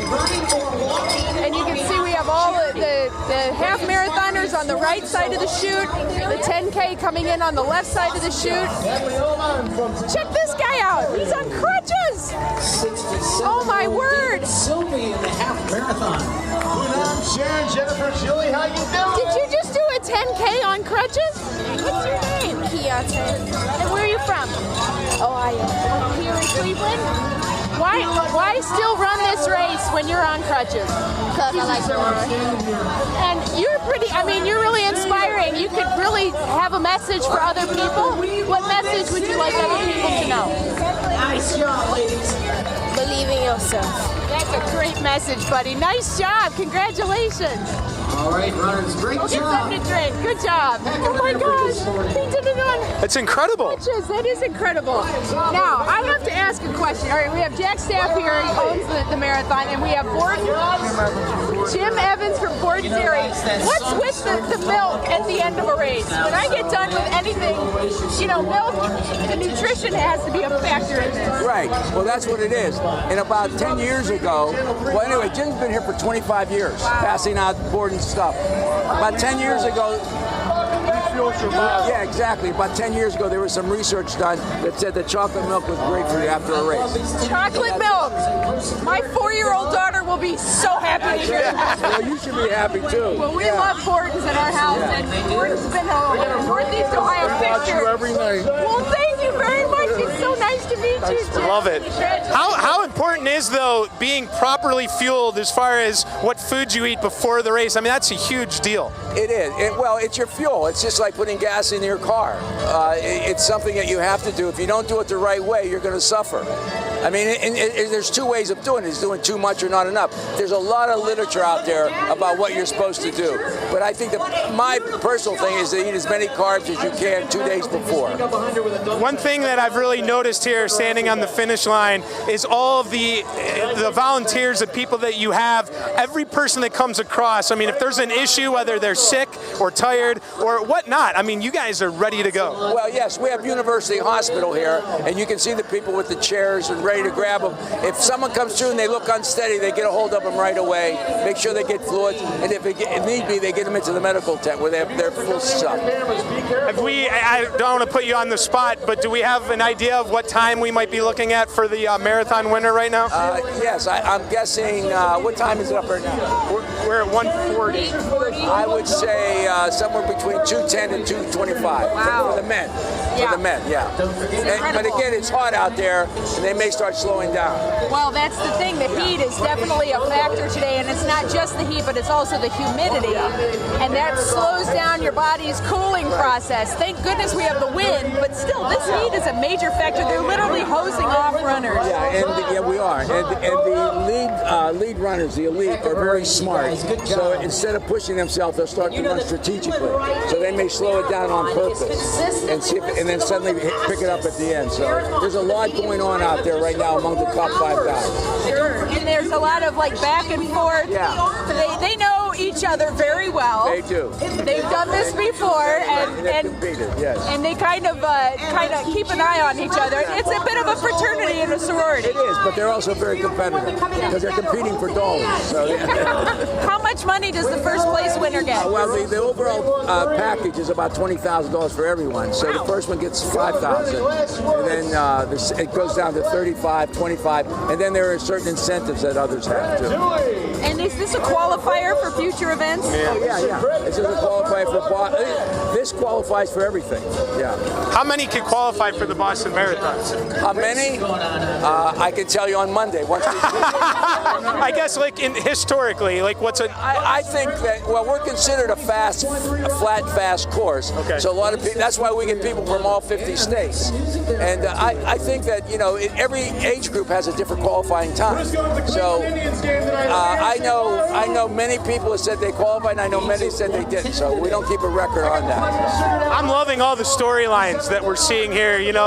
Obviously you have so many people I mentioned earlier trying to win the race or get a record, but some people are racing for a cause. Some people, are just running their first one. It really is fantastic to watch. It's hard to believe when you see the diversity of people coming through, and then when you combine it with the volunteers, and then we work year long on the race, and when we stand here, we said this is all worth it.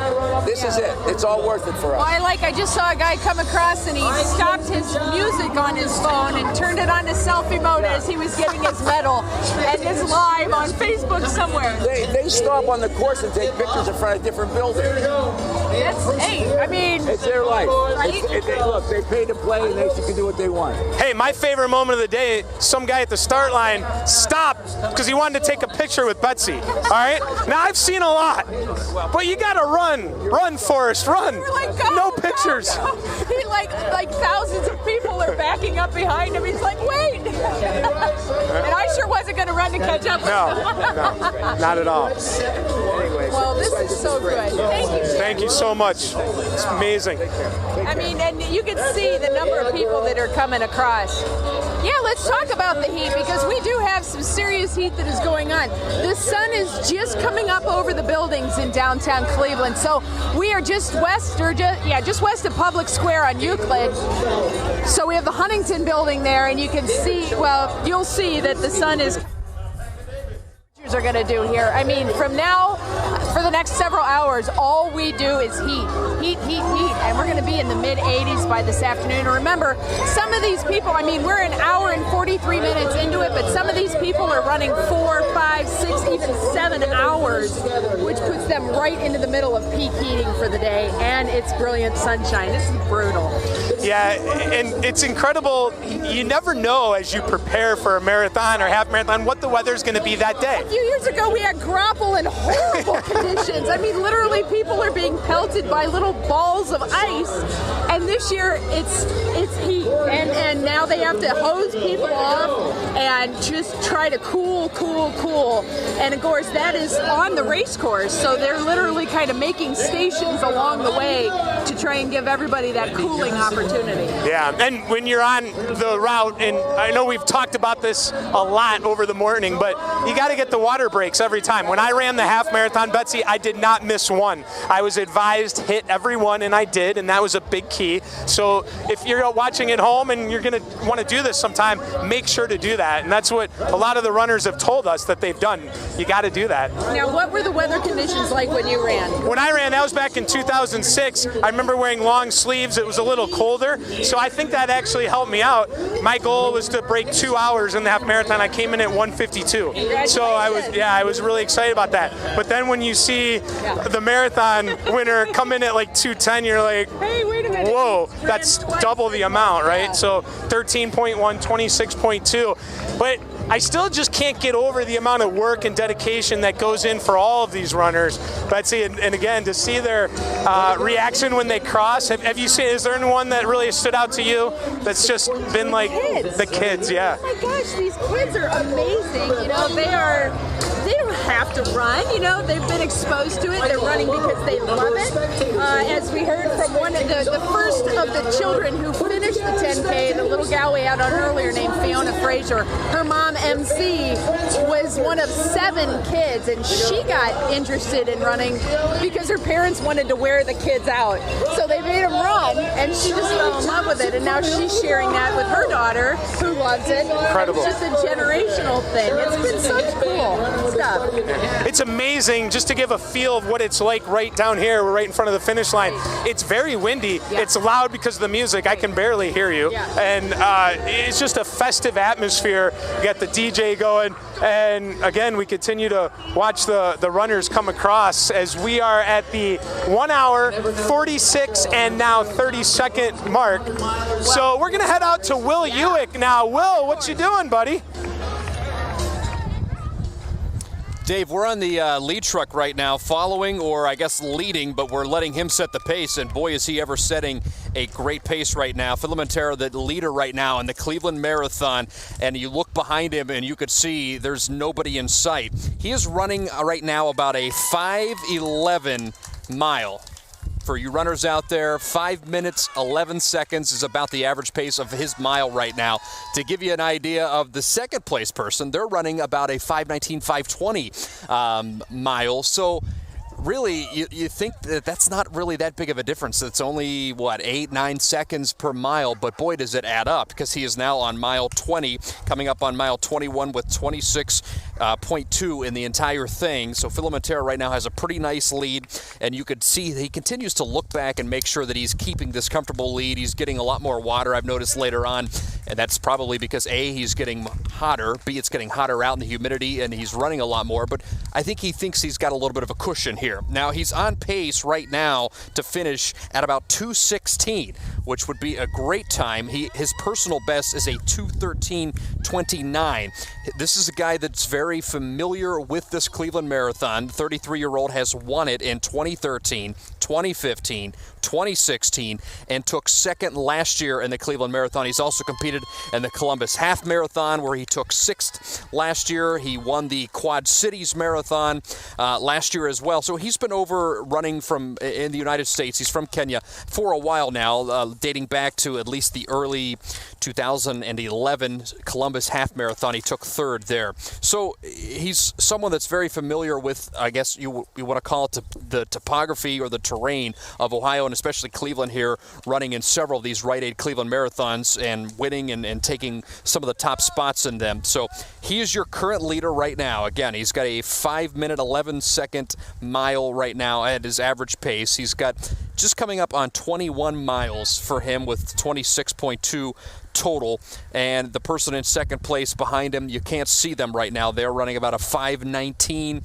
so they are back looking to finish at about 2 hours and 22 minutes right now at their current pace. So really it's Filamentera's race to win, and he's looking like he's going to do so, but I don't want to count any chickens before they hatch. He's got 5.2 miles to go, guys.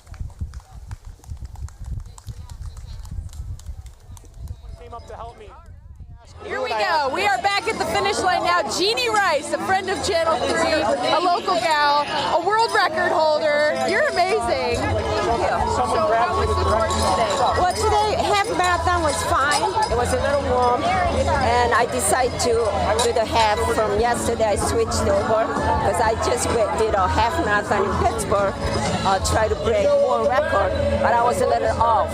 So, but anyway, I'm gonna do it this year. I do have a world record marathon, but I don't have it in half marathon. But I do have a national record, 5K and 15K, 20K, half marathon. So I do have an American record for age group. I love it. 71 years old. You know what? You are incredible, because I love the fact that you're just stacking it up. She's got her girlfriend here with her. I run with Denise Pauling. I used to beat her, but now she's a little ahead of me, and I trained her, and she got faster. Oh boy! So she beat me by a minute. So you know. So how's Jeannie as a coach? Amazing. She's a liar. If we go out on a run, she said we're going to go run a quick 10, and it's always 12 or 13. She's a liar. She's always going that little bit extra distance. She's going to follow me. She's going to be, when she gets my age, she's going to do it. And I have done 118th marathon, so I'm going to Berlin this year. Let me ask you about that, because you've run many different cities marathons. How does Cleveland's course compare to other places? I tell my friends, Cleveland is a pretty, it's not the PR record, maybe not, because weather you never know, but it's a pretty nice course. And I've done this many years. My first marathon 35 years ago, this was Cleveland, my first marathon. Yeah. So it'll be always my hometown. It's in your heart, right? Yes, well, yes. It's good to be close to home, too. Yeah, thank you. Wonderful. Well, congratulations to both of you on finishing strong today. Way to go. I want to hear about that record when you break it. I'll do it. I know it's coming. Then she's going to have the whole schedule of all the records for her age group. 71! I cannot believe you're amazing. We also have somebody very interesting. So Pacers have come up quite a bit here, and it's okay. So let's talk about the Pacers. First of all, your name? My name is Cara Kelly. Cara, and you've done this for a few years. 22 years now. 22 years. What do the Pacers do for the race? The Pacers bring even pace for 18 different pace times throughout the marathon, and we have 10 times over the half marathon. So their goal is to be very even split throughout the race, provide encouragement, kind of like coaches on the run, motivators and such. Okay, so if I'm a runner and I have a goal, I want to hit a certain pace time per mile, that's who I need to follow. Correct. Yeah. They'll guide you within a 10 to 15 second range of even split for all 26 miles. And they're looking at their watches to kind of keep an eye on that? They all use GPS, and we also have pace bands that they wear that help track, adds up the even split per mile for them. And they're all veteran runners and very experienced, so they have a good internal pace clock as well.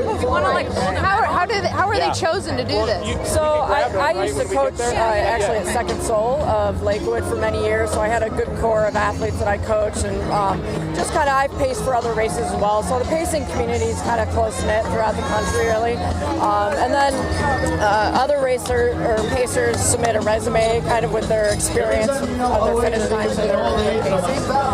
And then we just kind of put the team together from there. So we have some people that are back pacing their 15th straight year, but we also have some first-time pacers. And the stories they must come across, and the people that they get to run with. It is. It's very inspiring. They really like giving back to the community in Cleveland and just the running community in general. And it's an honor to pace. It's almost more rewarding than running your own personal best. And are the pacers, do their times today count as well, or are they they're official runners as well? Yes. Very cool. Well, I mean, the stories that we are encountering here at the finish line are just incredible. It's very inspiring. It is so inspiring. It almost makes me want to run. Almost. Next year, we'll get you with a group. Oh. We'll start training now. Oh, right? Yeah, I know. And that's what we're going to have to do for sure. Well, Dave Janowski's right around behind me. Dave? All right, Betsy, thank you. George, work with me here now. I'm with Kayla from the race crew, all right? Let's pretend that I just came across the finish line.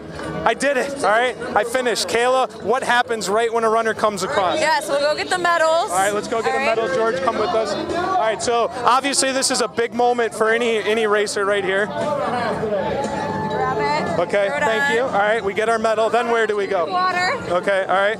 I mean, this is important stuff when you finish this race. It's not like you just go sit down on a couch, right? I mean, everyone needs water, food. We have bananas, Oreos, fruit snacks, all that. Okay. And then they'll go over to the beer garden and where they can get Great Lakes Brewery or Tito's and party. Can I just go right there? Can I skip the other stuff? Let's go. All right, so we got water, then we got water. Powerade, this is Gatorade. Electrolytes. Okay. I'm sorry, Powerade. All right, then we keep going down. And then we got bananas. Bananas. Oranges. Fruit snacks, Oreos. The light just keeps going. Chocolate milk, they keep going. We're going to walk forever. Right, we talked about the chocolate milk earlier. Yep. Bananas, Yep. Okay, oranges. And then what? What do we have here? Chips or pretzels? So they're pretzels. Okay. They come every year. Then fruit snacks, and then they grab their milk. Then they're on to drink beer, liquor. How long do people hang out for? It's open till 1 o'clock, so they'll hang out, until 1 o'clock. Okay. Maybe even after if they want to. Any advice to a runner that once they do cross? I mean, to make sure to take advantage of all of this. Just stay hydrated, especially on a day like today. Stay hydrated, get your carbs back in, and just chill. You don't need to do much today. You ran 26 miles, so. Yeah, no doubt. Let's catch up to George here because I think George just headed to the beer garden. So. Okay, so we got to wrap things up here.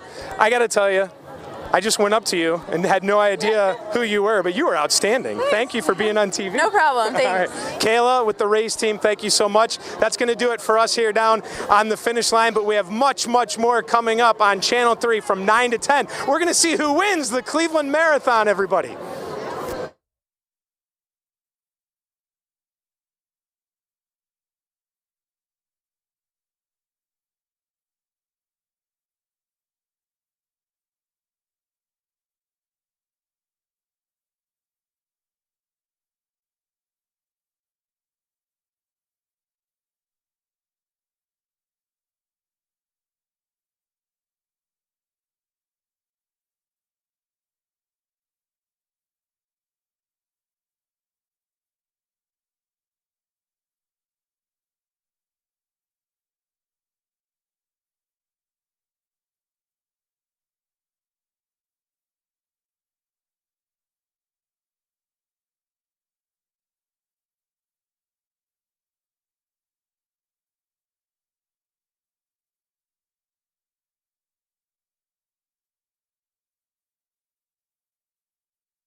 It has been a morning to remember as 15,000 athletes are off to the races. The 42nd Cleveland Marathon is underway, and you have a front row seat. We watched the men's and women's winners in the 10K, half marathon, and wheelchair race. Now we wait for the winners of the marathon for both men and women. Join us for the finish. You're watching the Cleveland Marathon right here on Channel 3. Channel 3 News Today is made possible by the Calvetta Brothers Floor Show. It's time to fall in love again with your home. And good morning once again from downtown Cleveland. You're watching Channel 3, continuous coverage of the 2019 Rite Aid Cleveland Marathon. It has been an incredible morning thus far. We saw 15,000 folks at 7:02 this morning get off and start this run. We now have winners to tell you about, and in the next hour we will know the winner of the 2019 Rite Aid Cleveland Marathon. Russ Mitchell, Sarah Schuckman, along with Tony Rivas and Christine Bowen, our experts on the end here to take us through the next hour. It's been an exciting day thus far. It has been so much fun to be down here in the energy that is the Cleveland Marathon. Not only those 15,000 runners, but 30,000 some spectators, friends, family, cheering people on along the course throughout downtown Cleveland and into the western suburbs. We're having a great time. We're so thankful to have Tony and Christine with us to kind of walk us through all of the action that's been happening. And as you said, we already have some winners to talk about. It has been fantastic. We're here at the finish line, so we get to see folks come here smiling and just so happy with everything that's going on, happy with their winners. Let's run down the winners for you. The hand cycle winner, Anthony Robinson. And then we have the winner of the 10K men's race, Dominic Career. There he is, crossing the line. Crossing the line right there. And we talked to the women's 10K winner. Her name is Victory Tempnegro. She won the 10K. I believe this was a personal best for her. 32 flat. 32 minutes flat. She was running with the help of her brother, also running in the 10K. The men's half winner, Ken Sullivan. A local guy winning the half marathon.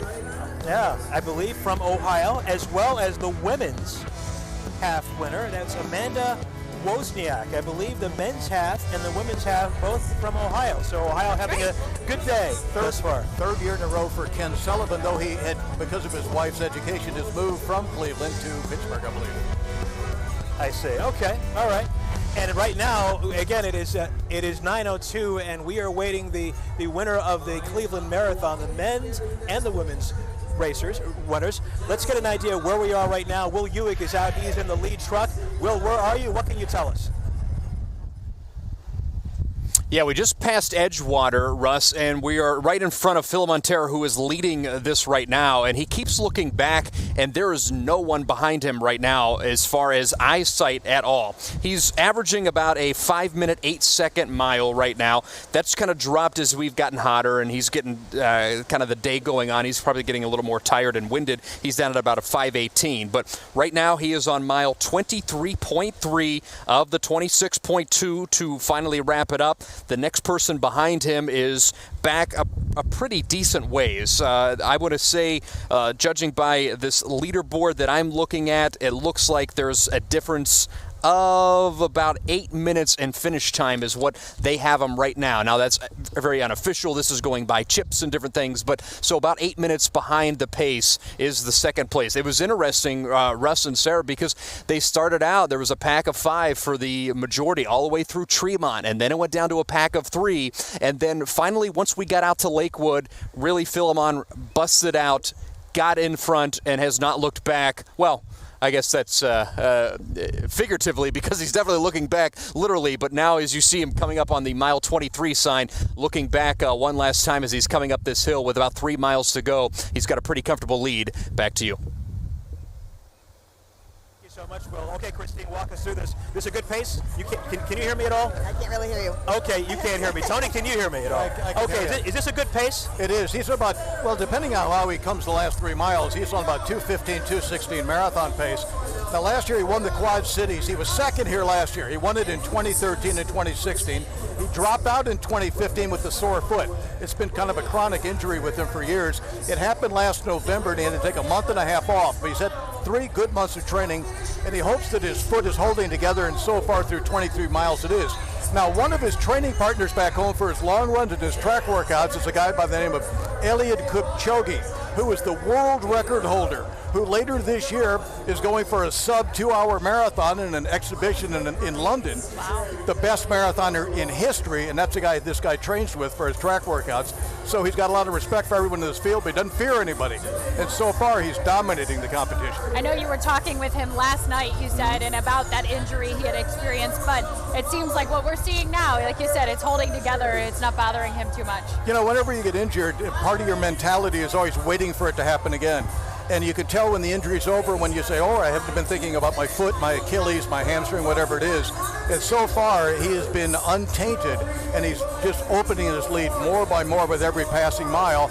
And again, he was second in the race last year. We just looked at him turn around again. He's constantly feeding the computer information. There's fearful looking around, and then there's just feeding the computer information looking around, making sure he doesn't see anything in that. He knows he's got a big gap. He's just making sure that he doesn't see some color back there and realize somebody might be closing on him. Christine, we back in action? Can you hear me now? All right, okay, you've run 8 marathons, 21 half marathons. Take us through the mindset of someone at this point in the race. You know, for the average runner, not an elite runner, you know, they're well into their race at this point. So they found their groove, they found their pace, and they're probably getting to the point where they're going to want to start soon. You know, if they're getting to, you know, you want to do negative splits in a marathon like this, and so you want to run the second half of your race faster. So hopefully people are feeling well out there. It seems like the weather is cooperating right now. It's a little balmy out there. I was just standing out at the finish, and it does feel, actually the temperature feels a little bit more balmy out there by the finish line, so I'm assuming it's like that out on the course as well. So hopefully folks out there are managing that well today. But, you know, mentally they're in it, they've settled in, and now it's just run your race and have a good time out there. You were telling us in our digital broadcast, if it's between humidity, heat, and wind, and the wind is picked up out here, wind is your friend of those three things. Wind is your friend. Is, you know, if you're running into it, it can be a little challenging, but then if you've got the tailwind, then you can take advantage of that as well. But the humidity just really sucks the energy out of you out there, and it's just nothing you can do about it. Right. Yeah, no way to combat that, of course. I'm just looking at his face, and he's looking around all the time now. So this is no longer I'm just feeding the computer. He's looking around all the time. So he must be feeling the effects of the pace and the weather and the day and the distance. And so he's a little bit fearful right now. His head is down. He's not looking at the horizon. He's looking down. You begin to internal monitor. You're monitoring yourself, and you talk about the wall in the marathon where you hit the wall at 20 miles. Well, the 1976 Boston Marathon champion, a guy named Jack Fultz out of Georgetown, said, you build your own wall of positive thinking to hold off that encroaching negativity which the marathon brings on you. And so that's what he's doing right now. He's trying to talk himself, self-talk. You're feeling fine. That's another half an hour less. Another 20 minutes of my life. I can handle anything. Yep. But he's looking around. He's a little bit nervous. All right. Philemon Terrier in the lead right now. Stay with us here as our coverage of the 2019 Rite Aid Cleveland Marathon continues after a break.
And welcome back. We're looking at drone video from earlier today of the 2019 Rite Aid Cleveland Marathon. Wow, that's quite a sight right there. Coming right over the bridge. That is just before the finish line here. We're in front of the Renaissance Hotel at West 3rd and Superior.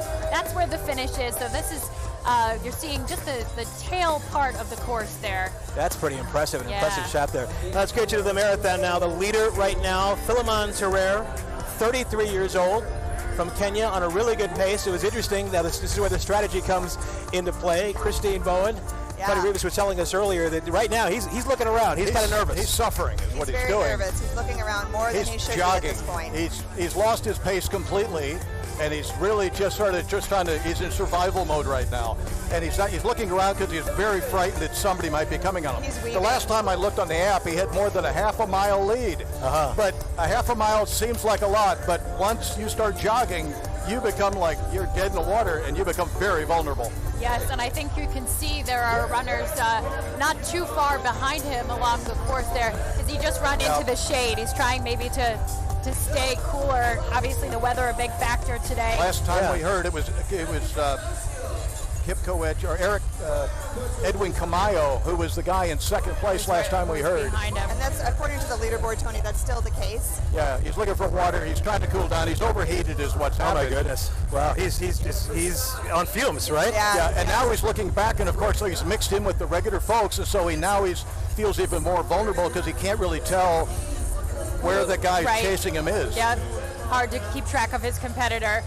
Well, down at the finish line, our colleague Dave Chudowski and Betsy Kling have been talking to people as they come across. I think we can check in with Dave now. Hi, Dave. Hi, Sarah. Yes, we've been talking all morning about, people run this race for different reasons. Some people might want to try to win it. Some set a record. Other people run it for a cause or maybe someone else. And that's the case here. We have 4 gentlemen from University School, Clark, Connor, Andrew, and Jared. And you had a fellow classmate, a friend of yours, pass away about a year ago. Tell me the background of the story and what'd you do today for him? Our friend passed away a year ago, and he wore 23 in high school, so we set a goal to raise $23,000. There's about 20 of us who are running and completed the half marathon today, and we hit $23,000 probably 2 or 3 days ago, and we got up to $25,000 for his scholarship fund at US. Incredible. What's the reaction been like for you guys? I mean, obviously it's one of the saddest things I think it's ever happened in our entire lives, but I mean, to get everyone back together in Cleveland again, I know everyone's spread out across the country, but to get everyone together again and raise some money and do a good thing in his honor it makes us feel incredible, and I think we all loved him so much that it's good to get everyone out here today and doing something that probably isn't easy for most people. So, guys, thank you so much for being here today and sharing your story. Excellent job raising the money and honoring your friend. We're going to head this back over to Russ and Sarah now. Guys, back to you. Dave, thank you very much. We've got some high drama going on in the race right now. Tony, walk us through it. Well, Edwin Camayo is coming on our wrong-time race leader, Philemon Terrer, who takes a look over his shoulder on the wrong side, and it's happening right now. I mean, we are 2 hours, 12 minutes exactly into the 2019 Rite Aid Cleveland Marathon, and here is the pass. Wow. And you could see that Philemon Terrer was suffering in the last couple of miles, and there it is. Now Terrer is not even trying to challenge for that win. He's not trying to hang on to him whatsoever. He's still looking over his shoulder, hoping he can stay on the podium. He had a half-mile lead at one point? Yeah, but that's the marathon. That's the marathon. That's the marathon. Yeah. It's just too darn long. When you get to that point where, as you were seeing it on Philemon's face, you were talking us through it just a few minutes ago, you could see that he was in pain, that he was just hitting the wall. Yeah, just totally suffering. Yeah, just totally. It's a fuel management game, and you run out of fuel, you're just dead in the water. It's like the Indy 500. They have to be so precise with their fuel management to get all the way through that 500 miles. And it's the same thing with the marathon. And he got too aggressive in the middle section of that race. He opened up this huge lead when he should have been managing his pace a little bit more. And this is what might come down to. He said 3 months of good training, but he had missed a month and a half at the end of last year. And that might have told in the long run right here. The weather is not perfect. It was humid. He got a little bit too aggressive early on, and this is the consequence where the question is he going to finish the race? Yeah. Now walk us through this, Christina. How far out are we at this point from the finish? We're less than a mile from the finish at this point, so we're about maybe 6 minutes before they get here. I saw exactly the same thing in March at the Los Angeles Marathon, where the guy that led for the last 10 or 12 kilometers, 150 meters from the finish line, he got passed. Wow. Because he ran out of gas. Oh my goodness. Even at the world class level, this happens where you can misjudge your pace. And it can be that close. Yeah. Tell us about his challenger here, the man that's now in the lead. Well, Edwin Camayo, and I knew he was wearing orange over black, so one was positive. Born in Eldoret, which is the center of the Kenyan greatness. I mean, he's run 2:09 3 times in his career, but the last time he did it was in 2017, where he ran his personal best of 2:09.12. He was the guy that ran the 2:13 April 7th in Hanover, Germany. So he bounced back from having run a marathon just a month ago to run here in Cleveland. But he managed his fitness a little bit better, and maybe having run that marathon a month ago made him a little bit more cautious at the early on. Because normally you like to stick with whoever's doing the leading. But he played his cards beautifully today. And he has been in that leader group that we were following early on in the race. He was part of those 3 and is now. And then when Philemon Terror sort of downshifted and sort of accelerated away from him, he had to come, like I say, there's a series of questions. The question was, do I go with that guy or do I hold my fire? Camayo also, I'm holding my fire, and now it's paying off. Camayo also 33 years old, and these folks all know each other. They are not strangers. Is that correct? Well, they are battle friends. So they train together, but when they're out there, they're fierce competitors. And sometimes you'll see, that they will work together, and then whoever's having the better day is going to go for it. Keep your friends close and your enemies closer at this point, right? Exactly. Yes, all wisdom does come from the Godfather, Sarah. Remember that. So you were saying that's the marathon. I mean, to those of us who are not deep into this world, you hear somebody's a half mile ahead, and you go, wow, you got that. But it's so late in the course, but you never really know. You never know. It's the most humbling experience you'll ever have in your life, and that's what I tell people. It will humble you. Russ, there's the first competitor you have is the distance itself, not the other people with legs and shoes on. You have to. If you lose respect for the distance, it will get you, and that's what happened today. Now, oftentimes we find that the modern-day Kenyan and Ethiopian athletes are so good, they have out-trained the distance. For the most part, the marathon is more of a distance race at speed than it is an endurance event like it used to be. Back in the day, people would train 40, 50 miles a week and have a full-time job. These guys are training 120 miles a week, and this is their job. But you can still make mistakes, and like we said, the humidity is something that Kenyans don't experience back home at high altitude. It can get hot, but it doesn't get humid, and that's what they don't like, and that's what can come out and bite you in the backside in a marathon. On a day like this in Cleveland, the humidity really played a role, even though the wind is pushing it out right now. We are 2 hours, 16 minutes into the marathon. He's about, did we say, on the last mile of the race? Yeah, he's pretty close. I see them getting over there, kind of getting, starting to loom around the finish line, so they should be setting up the break time pretty soon. And he's not looking great either, don't get me wrong. I mean, he's not flying out there anymore. Yeah. So, I mean, this is not a day for a fast time. We didn't think the weather conditions were conducive for fast running out there today. He's just run a marathon, 4 or 5 weeks ago. So that's a lot of mileage, that's a racing miles in his legs. And yet he's played it perfectly. He's just managing himself to the finish line now. He doesn't care about the time. It's all about first place. Is there any chance that he would finish before 2 hours and 20 minutes? There is some additional prize money if that happens. There's $3,000 as a bonus if he goes sub 220. I don't know where he is. Is he on the bridge yet? It doesn't look like it. According to the tracking, he's at 25.5. But that could be might be adjusted. That's not perfectly. Not perfect. So he's got. So if he's running, let's say he's running more like 6 minute pace now, and he's at 25 miles, so he's 6 minutes. I mean, it could be very close. Yeah. See if he has the gas to kind of put the pedal down when he gets a little bit closer. Once he comes around and he sees it, certainly he doesn't look like he's ailing as bad as number 2. Yeah. But so he may have a little bit left. He's got a lot. I mean, sweating very profusely. The look on his face, his head's back, his mouth is open. All the little small corruptions. marathoner. He's showing those signs of corruption, but just not as badly as Philemon Terror in second place. We are told he is on the bridge right now. Right. Can Will hear us right now? Can we talk to Will just for a second? Wanted to get a vantage point. Can you hear me? Yes, buddy, sure can. From your vantage point, give us an idea of what you're seeing.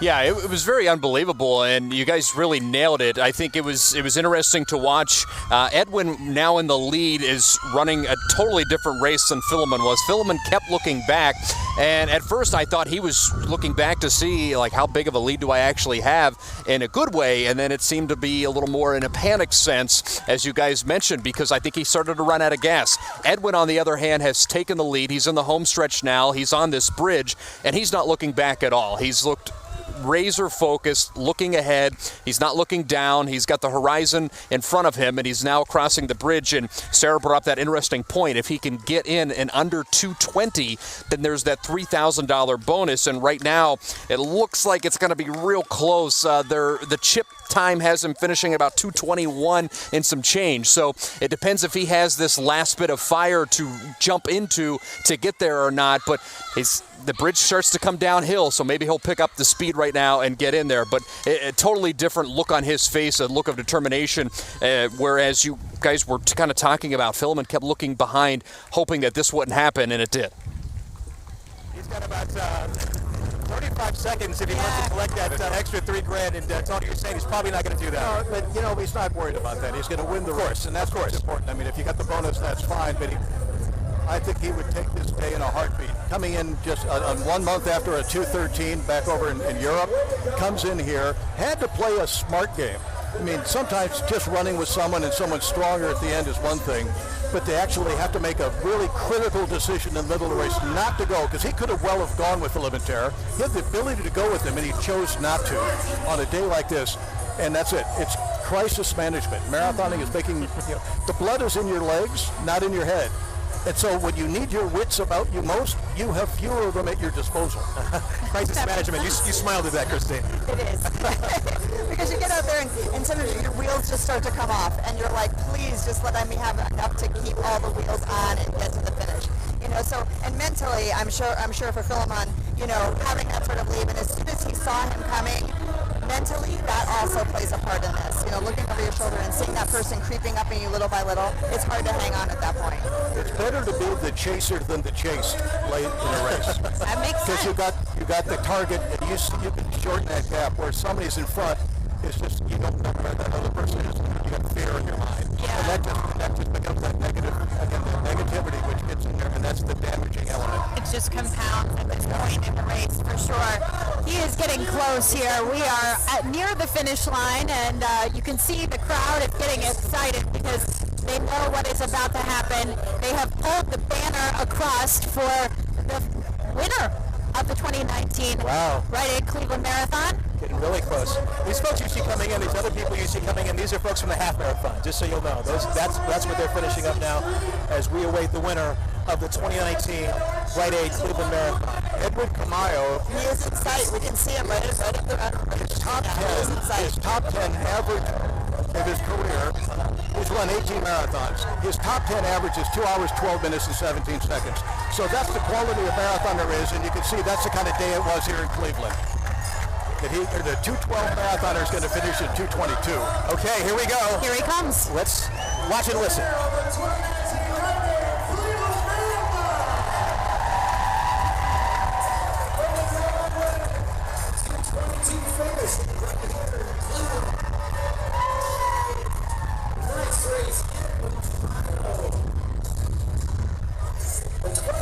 And now can Philemon Terror hold on for a second, or is somebody else going to eat him up as well? Yeah, it'll be interesting to see where he ends up in this.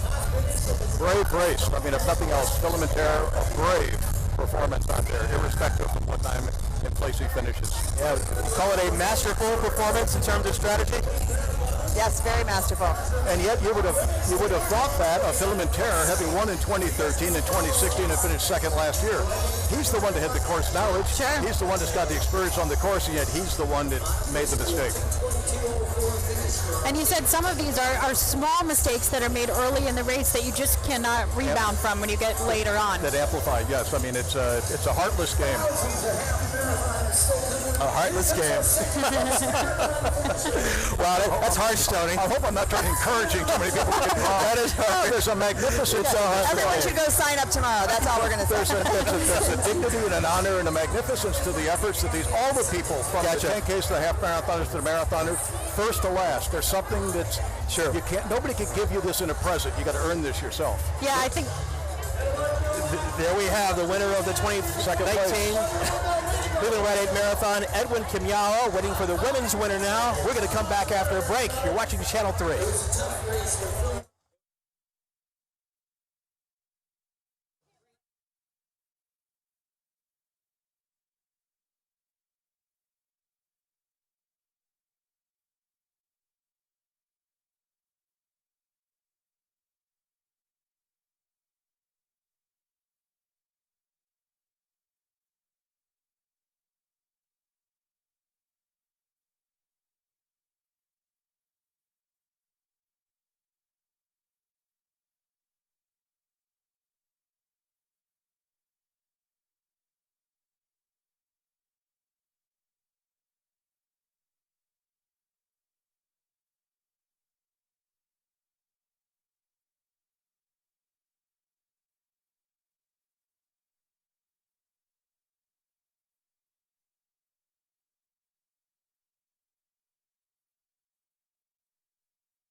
Welcome back to Channel 3's coverage of the 2019 Rite Aid Cleveland Marathon. We now know the first place winner and the second place winner of the marathon today.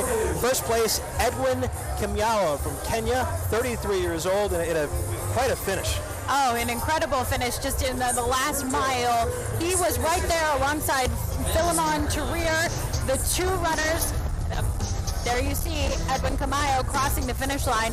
Those two runners had been running together for much of the race, and at the in the last 6 minutes or so, as Tony had been keeping track here, that is when Edwin was able to overcome and take that first place finish. We were hoping to bring you an interview with Edwin Kimyalo right now, but he had to have medical attention. Now, to most of us, that sounds pretty daunting, but that's not unusual necessarily at the end of a race. It's really not. You pushed your body to its absolute limit, and especially in conditions like this today, it's not unexpected that he's going to need a little bit of time, maybe a little bit of fluids to recover from this. Hopefully, it's nothing serious. Okay, we hope not. We're going to stay with you for the next half hour or so. We're going to have the winner of the women's winner of the marathon, and hopefully we'll have that interview with Edwin as well.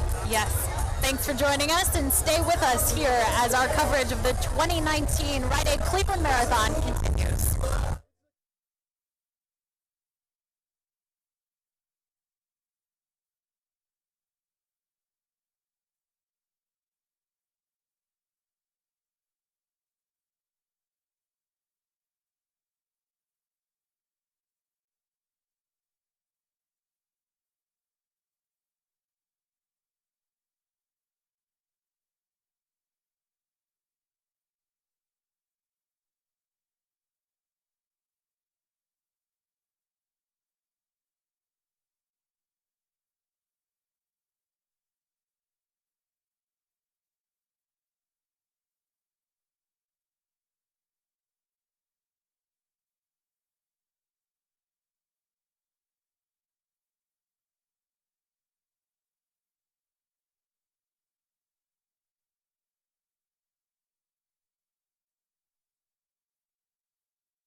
Well, welcome back to our coverage of the 2019 Rite Aid Cleveland Marathon. I'm Sarah Schuckman alongside Russ Mitchell, and our race experts joining us today, Tony Rivas and Christine Roden. Thank you all for being here.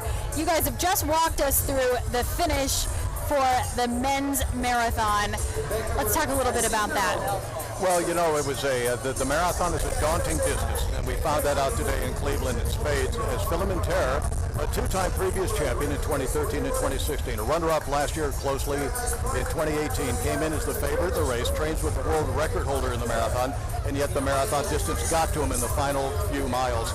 And if we start seeing that his form corrupt, we start seeing him turning around in fear. And as it turns out that a young man named Edwin Camayo, a very solid, the fastest guy in the field was his personal best at 2:09 minutes and 12 seconds, dialed in his effort just a little bit more intelligently and took the lead at just over 2 hours and 12 minutes and won the race in the last mile by over a minute and a half. Wow. Philemon Terra was able to finish, and at one point it didn't even look like he was going to be able to do that. You noticed very early, Christine, that he was faltering. What other than the obvious, what gave it away to you as an expert? You know, you can see his, again, looking over your shoulder constantly is the first telltale sign of that something is failing out there.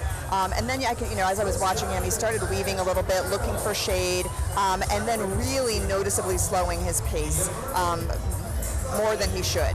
And just watching that gap close, it was inevitable. But it shows how quickly it can happen. To Tony's point, it happens so fast, and people often assume like, oh, he's got that sort of gap. Never assume that that's going to happen in these marathons. We now want to turn our attention to the women's race, and again, it's 9:33. I'm told we're about 10 minutes out from a winner. What can you tell us? Who's in first place at this point? The last time I heard, it was a young woman by the name of Joanne Massa, who online, when I was posting the field and talking about the race online, I had any number of people posting me back, said, watch out for Joanne Massa, watch out for Joanne Massa. She was 8th place this year at the LA Marathon, but she set her personal best was 2 hours and 42 minutes, and she ran 2:35 in LA. Wow. So a big PR. And if you can take a big chunk like that off, that means there's bigger chunks, there's still smaller but sizable chunks you can still take off. Yeah. So she's not going to run a personal best out here today, but the confidence she got for running that big PR is holding her in good stead out there in Cleveland today. Yeah, helping her stay towards the front, or in the front now, as the women's race continues. Before we go to break really quickly, our girl Sarah Harble from Westlake, do we know where she is at this point? I do not see her on the leaderboard at this point, so she may have fallen off a little bit. Okay, gotcha. All right, thank you very much for that, Christine. Sure. We're going to continue our coverage. We'll have a women's winner for you in just a few minutes. Stay with us. You're watching Channel 3 and the 2019 Rite Aid Cleveland Marathon.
Cleveland, welcome back to our coverage of the 2019 Cleveland Marathon.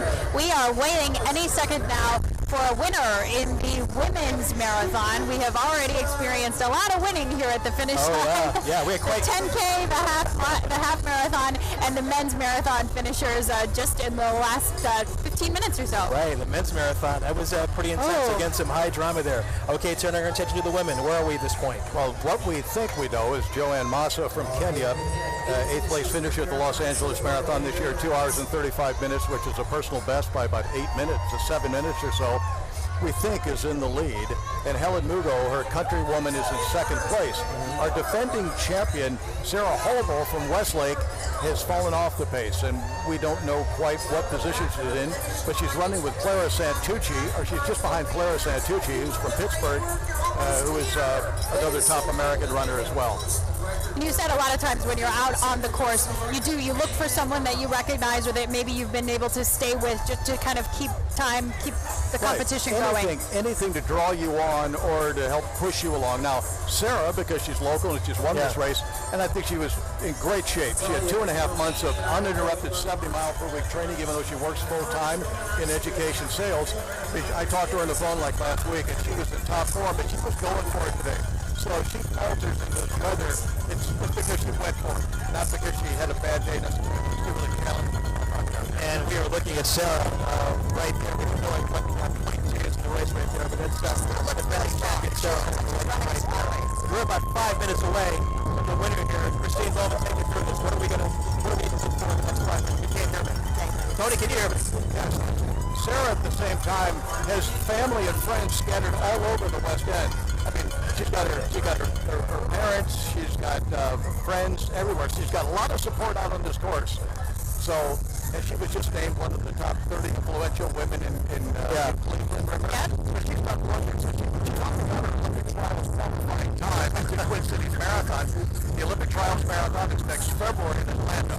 So she's already going to that. So this was like icing on the cake. Sure, but it doesn't have any impact on the Olympic trials. She's already going to be participating in that. We are 2 hours, 38 minutes in, so we're a few minutes away from a winner in the women's marathon here. We have been talking about weather throughout the morning and what impact that was going to have on the race. As you're seeing now finishers, particularly from the men's marathon, come in, does it seem like that has had an impact? The humidity for certain, we're experiencing wind now. Well, I can tell you that first place was 2:22:03.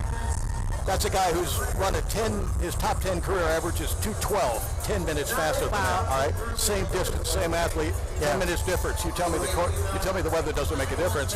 The second place, Philemon Terror, has run 2:13. Now he's 2:23.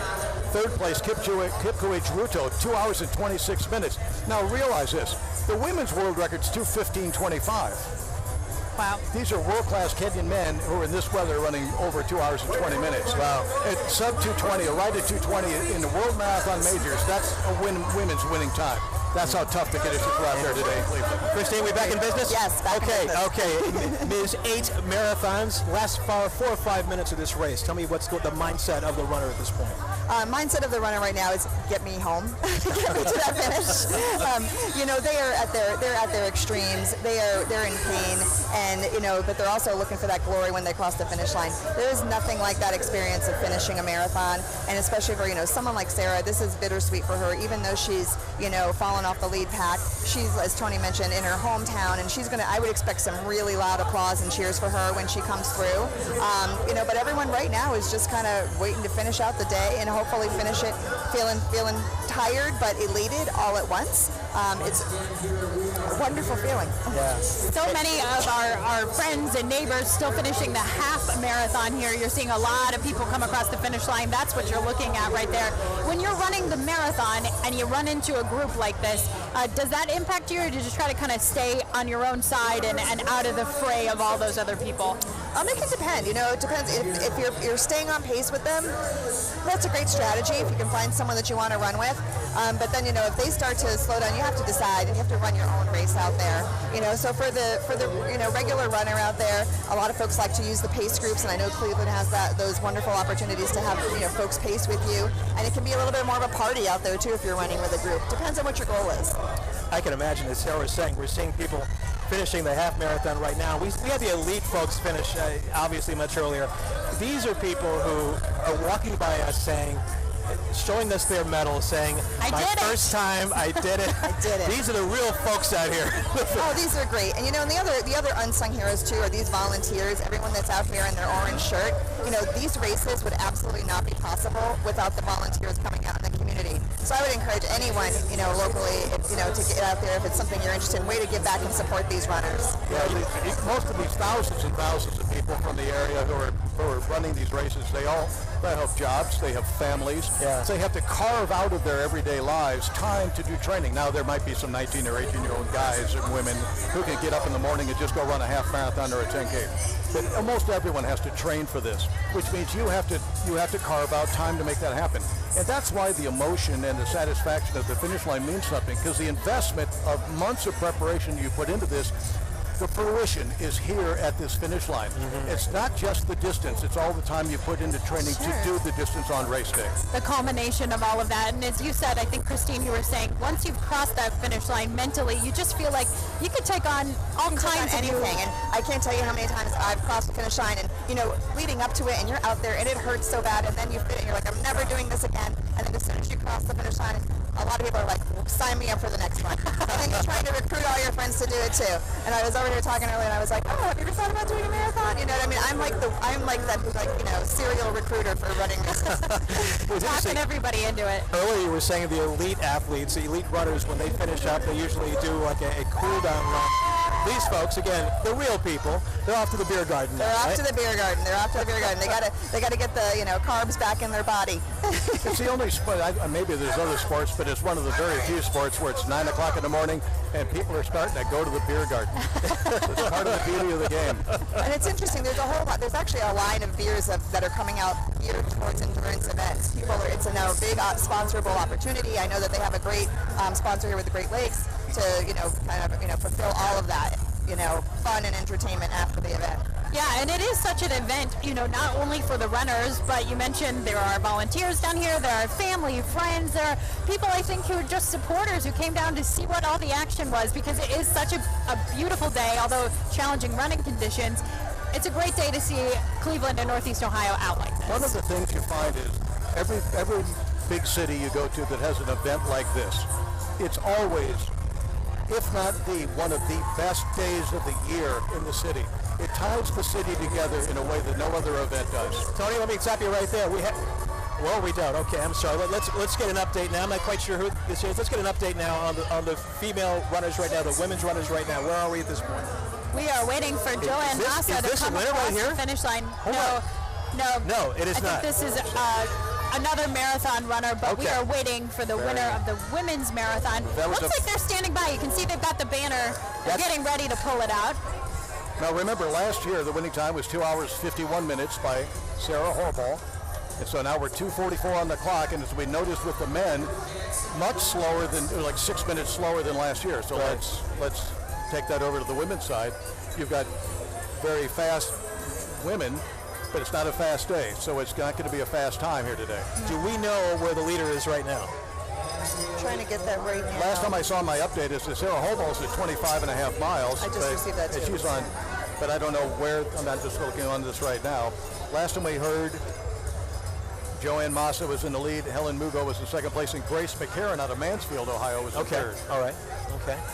It is 9:46 on Sunday morning, the 2019 Rite Aid Cleveland Marathon, and the last big winner of the day. We are waiting to come by. We've had a winner of the end cycle race, the men's 10K, women's 10K, the men's half, and the women's half, and of course the men's marathon. Now we're just waiting for the women's winner to come through, and that should be, we're guessing, in the next few minutes.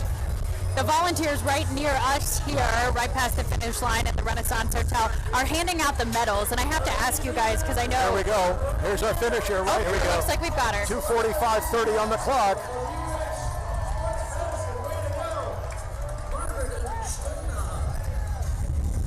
And that was our winner. We'd have to find out who she was, but 2:45:30 on the clock unofficially. And we're taking a look at that right now as we see The elated winner there. Our camera's on her. 2:45.30.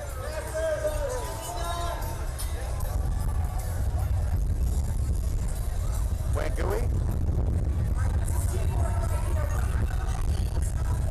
Okay, looks like we have a name. Right, that was not on our list. Margaret That's not on our list. Najuna? I'm wondering if she was a half marathon runner. Oh, wait a minute. She looked like a real runner to me. No, I'm just wondering if she dropped down, if her bib was not changed, Tony. It's not on our list. We've got a crew down there. It looks like our colleagues Betsy Kling and Dave Chudowski down by the finish line might be trying to grab our winner shortly. They're standing by to talk with her. As we try to get a name for you. You're saying this was not in the list. This name was not in the list. Betsy, what you got? And walkers through the finish line, you guys. They need. Well, guys, I have the winner. She just came across, and we're going to catch up to her. She's still kind of running. So she's right over here. Her name is Margaret, and let me see if we can catch her real quick. She said it's hot on the course. I did catch that. Margaret, can we catch up with you again? So how was it on the course today? Okay. The course is very tough. It's very challenging. It was very competitive because you are 3 of us Kenyan, and you have to work hard so that I win the race. So I'm very happy to be the winner. So was the wind a factor today, or was it just all heat and humidity? It's hot. Hot. Oh! Yeah. So how often do you run marathons, and do you often compete against the women that you're running with today? Next race, I'm managing to run Vermont Marathon in 2 weeks' time. Amazing. Well, congratulations. Congratulations. Back to you guys. Joan Mossor, the winner of the women's 2019 Rite Aid Cleveland Marathon, Margaret Najuna. We're going to be back right after a break. Stay with us.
It is the Rite Aid 2019 Cleveland Marathon, we now know that Sarah Hobel of Westlake, last year's winner, came in second place.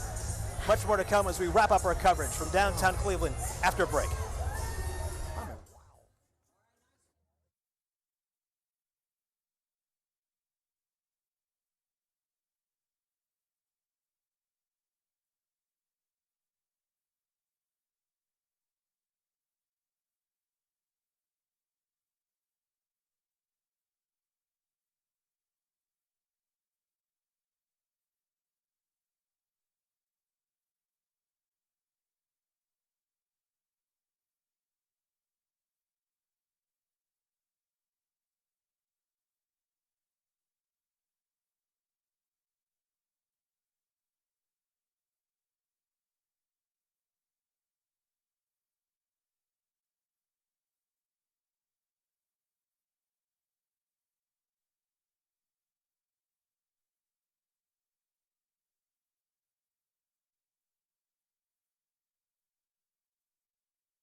I want to wrap up the winners for you for the hen cycle portion of the run today. Anthony Robinson was the winner. Our 10K winner, Dominic Career, for the men's. Women's 10K, Victoria Chepnekro, and are running a personal best today. Yeah, that was exciting. Our men's half marathon winner, the local guy, Ken Sullivan. Women's half, Amanda Wozniak. Of Wayne County. Wayne County, and the winner of the marathon, Edward Kimyanyo of Kenya, 33 years old, and the winner of the women, Margaret Junguna. 53 marathons she's won. She's run 5 this year before she got to Cleveland, and now she just won in Cleveland. Unbelievable performance. Wow. Great to see her cross the finish line. We are so grateful to have had Tony Rivas with us as well as Christine Bowden for all of their expertise this morning. Any final thoughts? Tony, we'll start with you. We should be in the studio next year. It's so windy. Very windy out here. But bless the hearts of all the marathoners, 10Kers and half marathoners. Another great tradition continues here in Cleveland. Christine, what do you think? Absolutely. I travel, my job, I'm so lucky. I travel all around the world attending marathons, and I've been so pleasantly surprised at all of the wonderful community support, the crowds, the participation here in Cleveland. It ranks right up there with the best of them in the world. And you were telling me earlier, many people say, I can't do it. I can't do it. Absolutely, you can do it. Start with a 5K, get out there, and it's okay if you have to walk a little, then run, and then build up to something like this. If you think you want to do it, I would encourage you to try, because you absolutely have to believe in yourself. You can make it happen. We've been talking about these elite athletes so much today, but it really is about all of us and all of those folks that have been training and committed to doing this months ago that came out for this today as well. It's a great day for the city and all the community. It's something I can do this. Yeah. Both of our folks here, our guests here from San Diego, we wish you safe travels home. Thank you. And once again, thank you very much for being with us today. It has been an incredible morning. We thank you so much for watching us. Some of you since 6 o'clock this morning, since you've been on the air, you have been watching the 2019 Rite Aid Cleveland Marathon. From downtown Cleveland, I'm Russ Mitchell. I'm Sarah Schuckman. Thank you so much for being a part of this exciting morning for our community. Have a great day. Thanks for watching Channel 3 News. Watch us live wherever you are, on our website, on our apps, and on Hulu or your Roku. No matter where you are, Channel 3 is there.